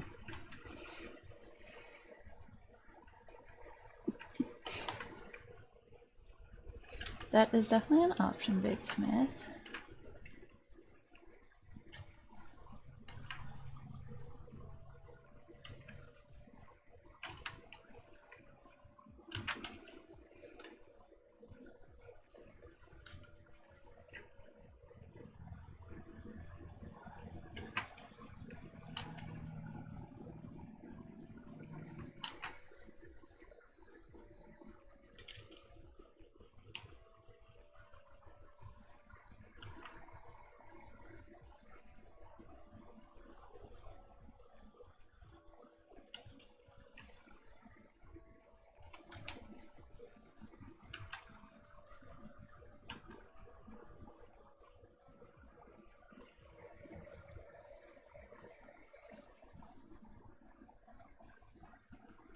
Hmm. How did the horn/antlers on my avatar come about? So, I feel like the very basic answer to that is that I just thought that they looked neat. Um, I definitely just sort of like the sort of like deer antler sort of imagery as a visual. So I guess it was just kind of one of those things that I started adding it, and then I was like, I feel like I've like had it in my little cartoon stuff enough times that now I could be like, this is a little bit brand. But yeah, no, I mean, on one hand, I really like, as I said, the imagery of like deer antlers, just kind of like not necessarily on a deer. I feel like it's something that pretty much if there's like a horror story or game or movie or whatever, I'm just like, oh my god, I keep doing this. I'm just like, sign me the heck up. I want to know about that antler individual, the creepy guy. So, as I said, the sort of not very academic answer is because they look cool. Well, thank you. Um, I did kind of do more like regular horns before, just kind of like the little like doubly kind of ones, more like just kind of like, whoop, kind of like those sorts of ones. But I feel like the antlers are just more, I guess, like on brand for me and like both my aesthetic and like genre interests, I guess. And also, because I'm, shocking. I'm a person who like, when I do fantasy characters, I'm like always like tiefling, default tiefling. Why would you want to be anything else but that? Tieflings are the coolest like fantasy race. So it's like I always like designing like how their antlers or how their horns look or whatever. But and I think Big Smith can contest to this or attest to this that just like some tiefling horns are a big pain in the ass to draw. Like you can draw them once and be like, cool, that looks really spiffing. I like it, But then you're like, oh, I have to draw it multiple times now. Anytime I want to draw this character, and also, how do I draw this weird shape in perspective? So I feel like I am still only sort of okay with that, and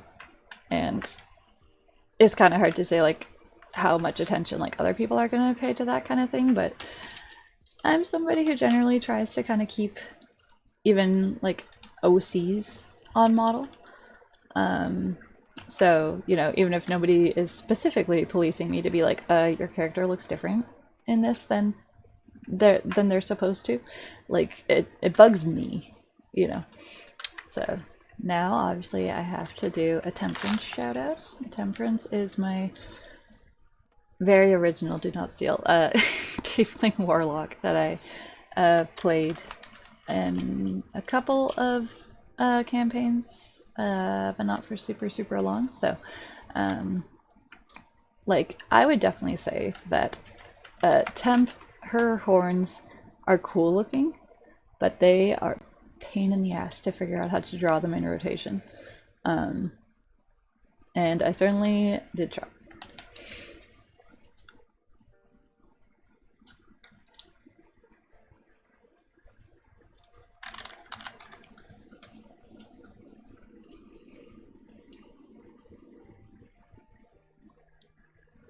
Thank you.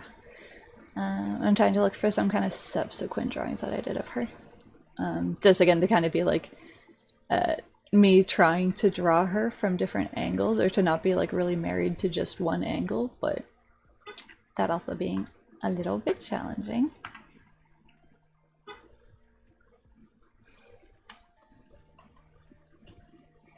I feel like this is most of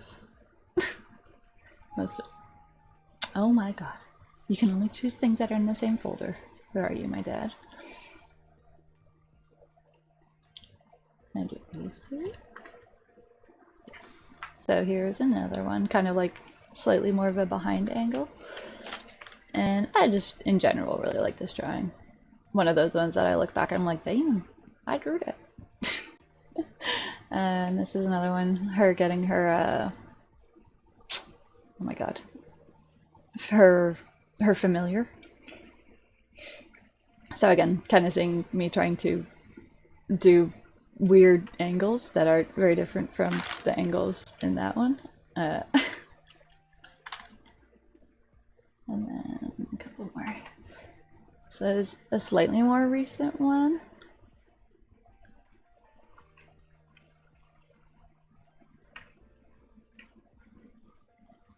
Yeah, did Fire say that he lost internet?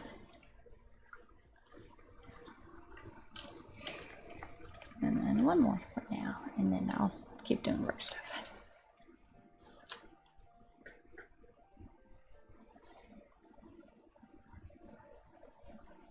This was like my most recent drawing of her, where in this story she's like volunteering with like a nurses kind of like group, I guess. And I really wanted to incorporate kind of like turn the century vintage like nurse outfits, which kind of some of them have almost like habits, like a nun's habit where it's like a big like thing over her head. And I thought that that was an interesting idea for concealing a tiefling's big ass horns. So I was kind of combining a couple of ideas there, but yeah, I thought this was a cool idea. I say that as if like anyone is stopping me from drawing more of her. More so just a thing of like I don't know, it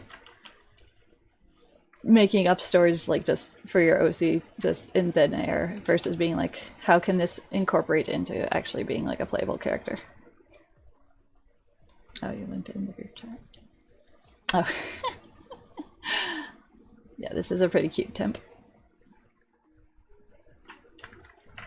Oh, this is pen and ink. I think this was like the original game that I was playing her in. And this is me definitely paying attention at the table while we were playing.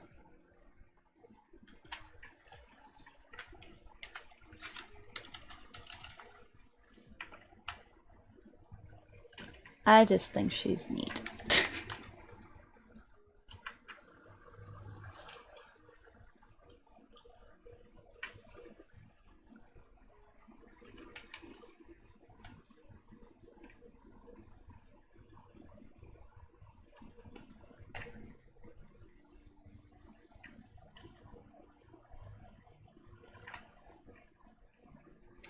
Okay, very nice. Do we want?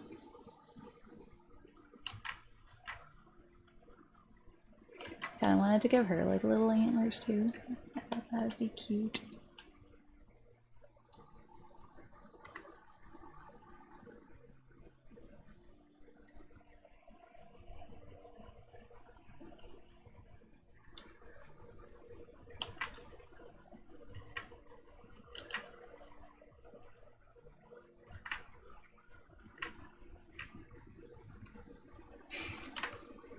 I know how to draw a dog's face at a specific angle.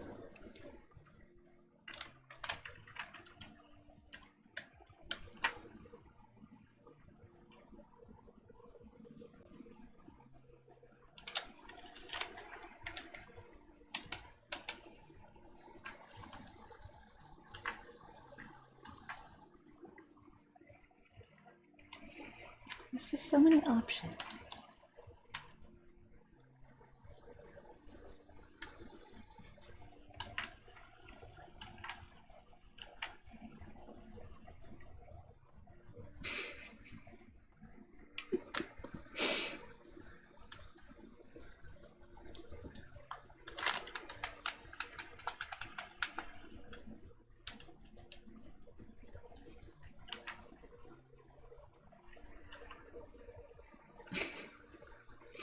I don't know if that's the vibe, but I feel like it could be the vibe.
I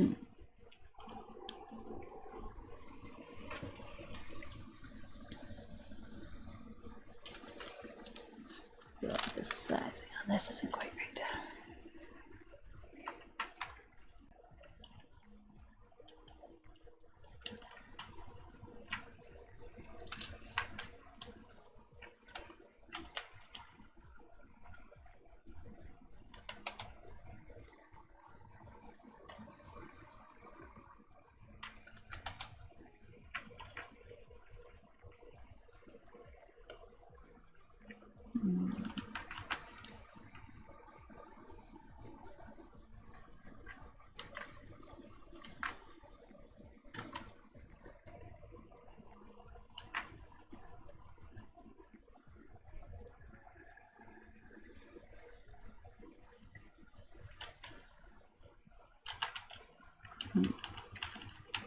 Certain feeling very indecisive about this section.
this.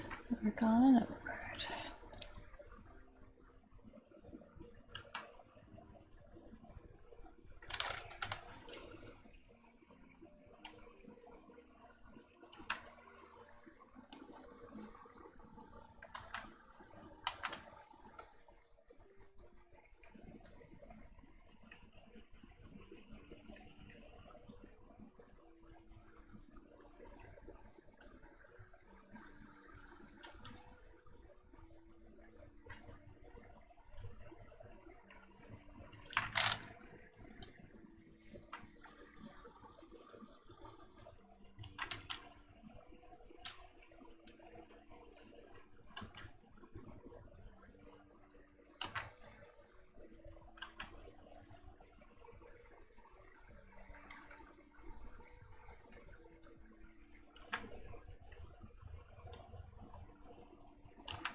No more redoing the tiny dog.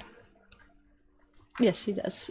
She's got a little tiny horns for a little tiny dog.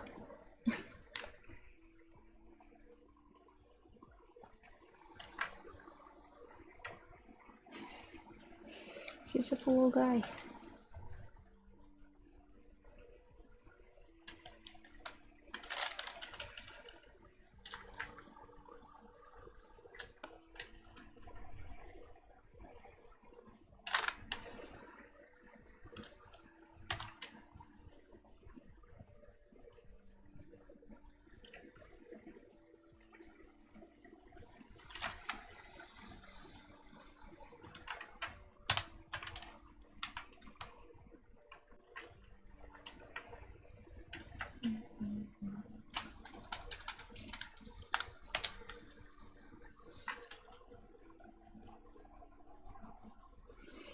Like I said, I look at her like all day, every day, and I'm still like, what does she look like?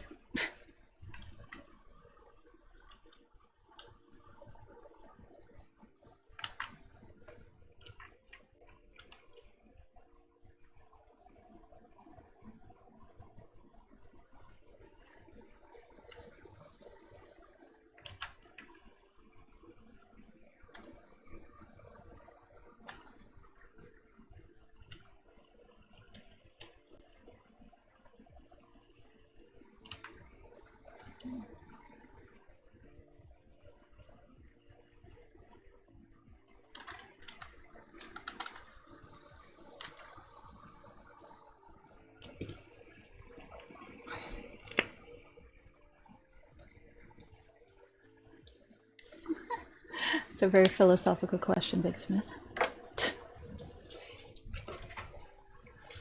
That's also kind of the fun of being able to draw yourself.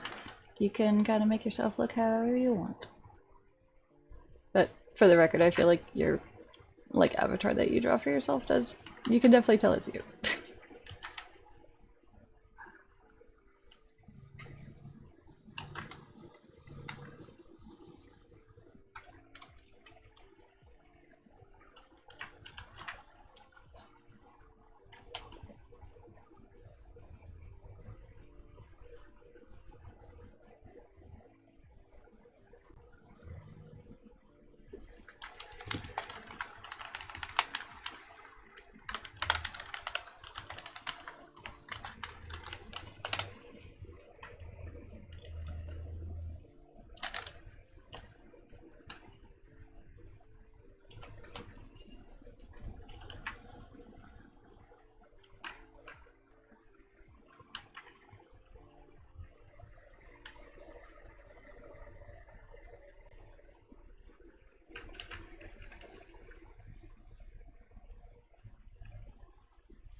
I know, I feel like that could be the line art more or less done.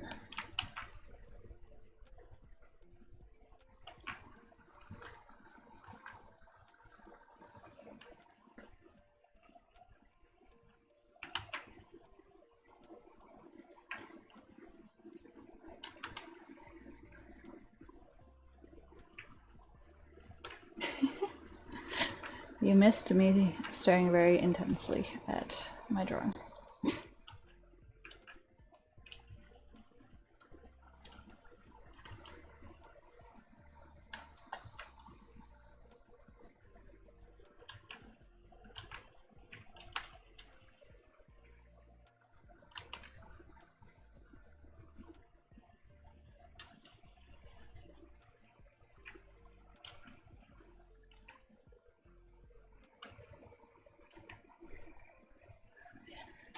I'm thinking about dinner food. I'm definitely thinking about some pasta.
What's that, Big Smith?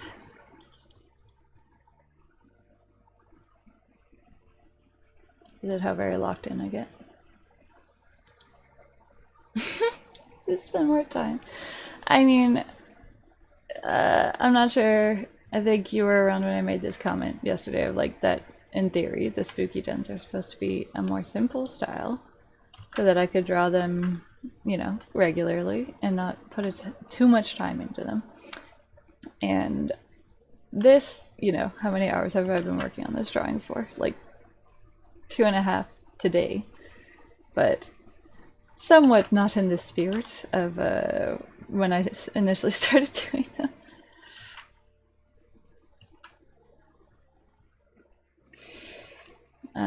Also, Big Smith, you probably have already heard this sort of stuff from me, but like, it is that kind of thing of that I feel like I struggle with with my art in general, and that is not the most ideal for doing like comic work, where it's like, you know, the amount of stuff that I go back and I'm like revising or redo or like, you know, um, I feel like it's not unreasonable to dedicate that kind of time to like a cover or something like that.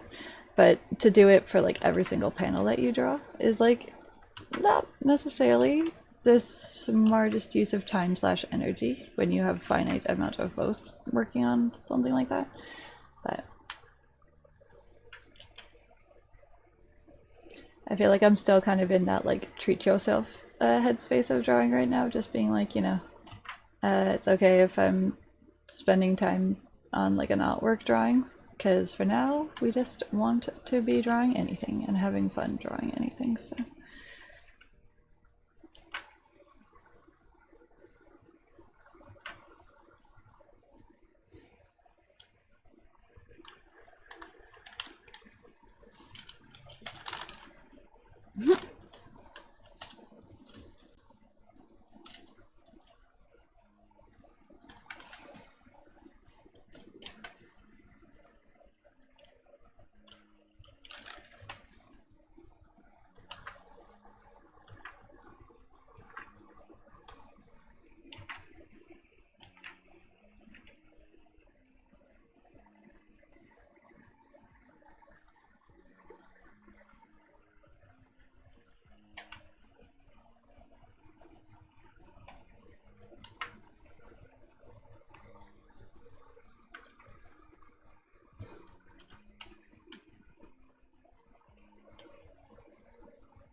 comic, I will say that comic art is not a workflow for everyone. Uh, and I say that not not including myself in that statement. It is, you know, it is a fairly demanding like type of art to do as like work, but I don't know. That's what I do. So that's just what I do.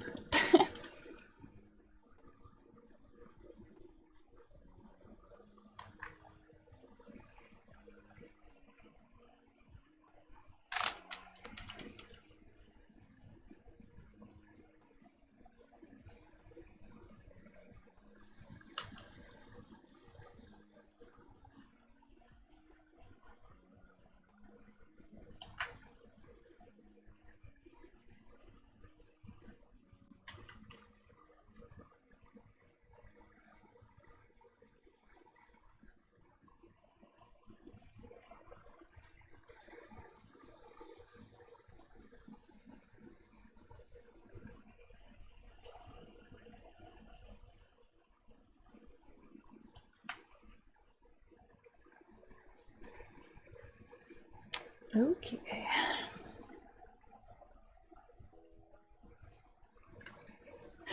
I support this idea of a Big Smith OC verse dating game. I mean, you have a lot of tall ladies in your like OC pool, and I feel like that would do well with general audiences.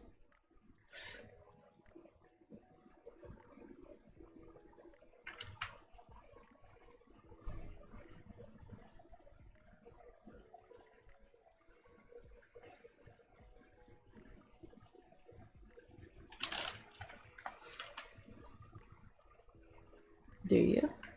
I feel like you do. I assume that's you saying do I too. Do you have many tall lady OCs?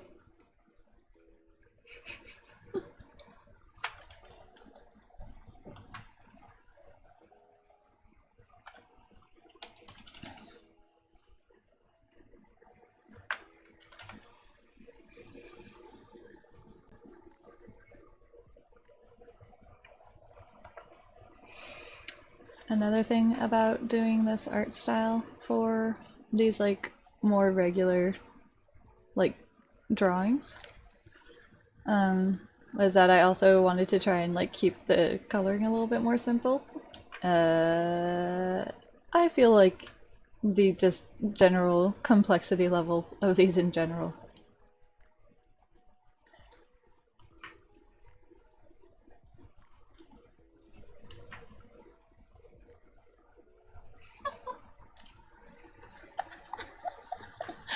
So there has to be a suitcase minigame in this dating sim.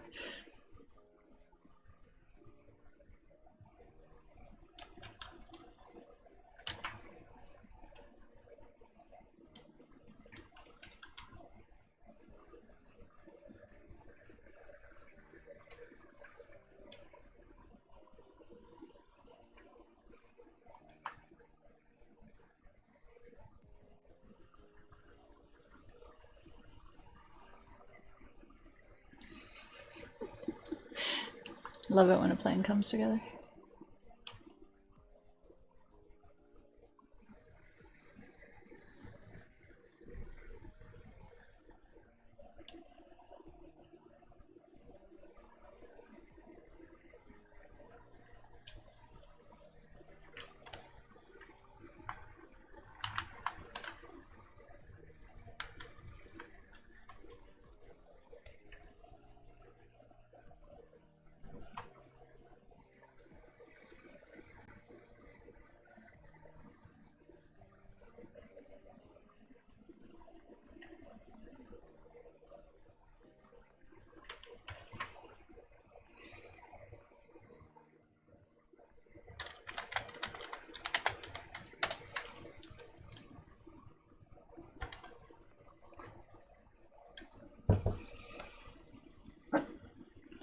Mm-hmm. It's just me. Never mind. Fern has to do a protect.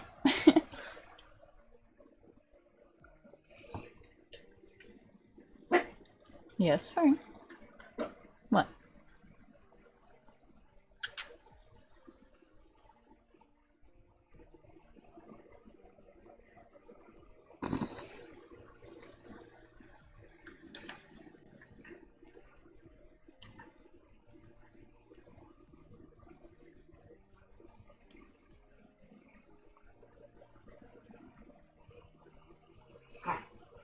Oh, puppy. Baby. Come here. It's okay.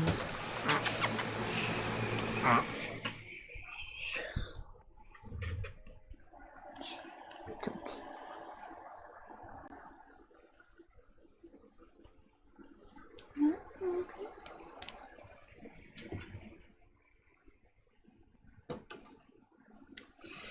Anyways, that's the fun thing, Big Smith. The dating dialogue can be anything you want.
Have fun, Big Smith. Thank you for hanging out.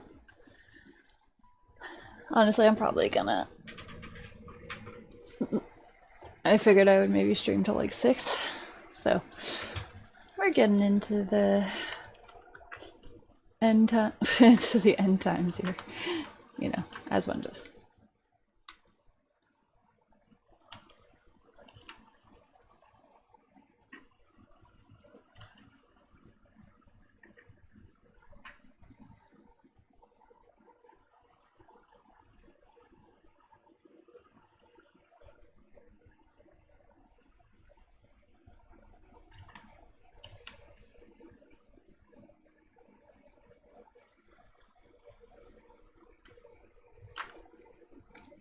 Thank you, Nico.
Feel like I might finish the flats and then maybe I might call it because I'm getting a little tired from staring at the screen.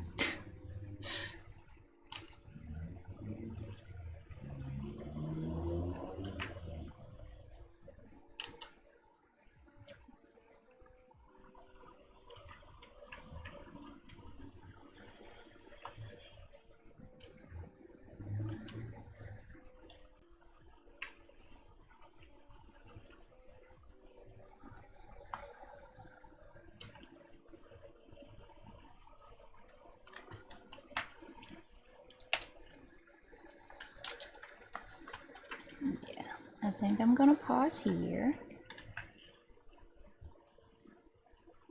I know, I say as I keep doing stuff. Oh boy. Here's the puppy princess.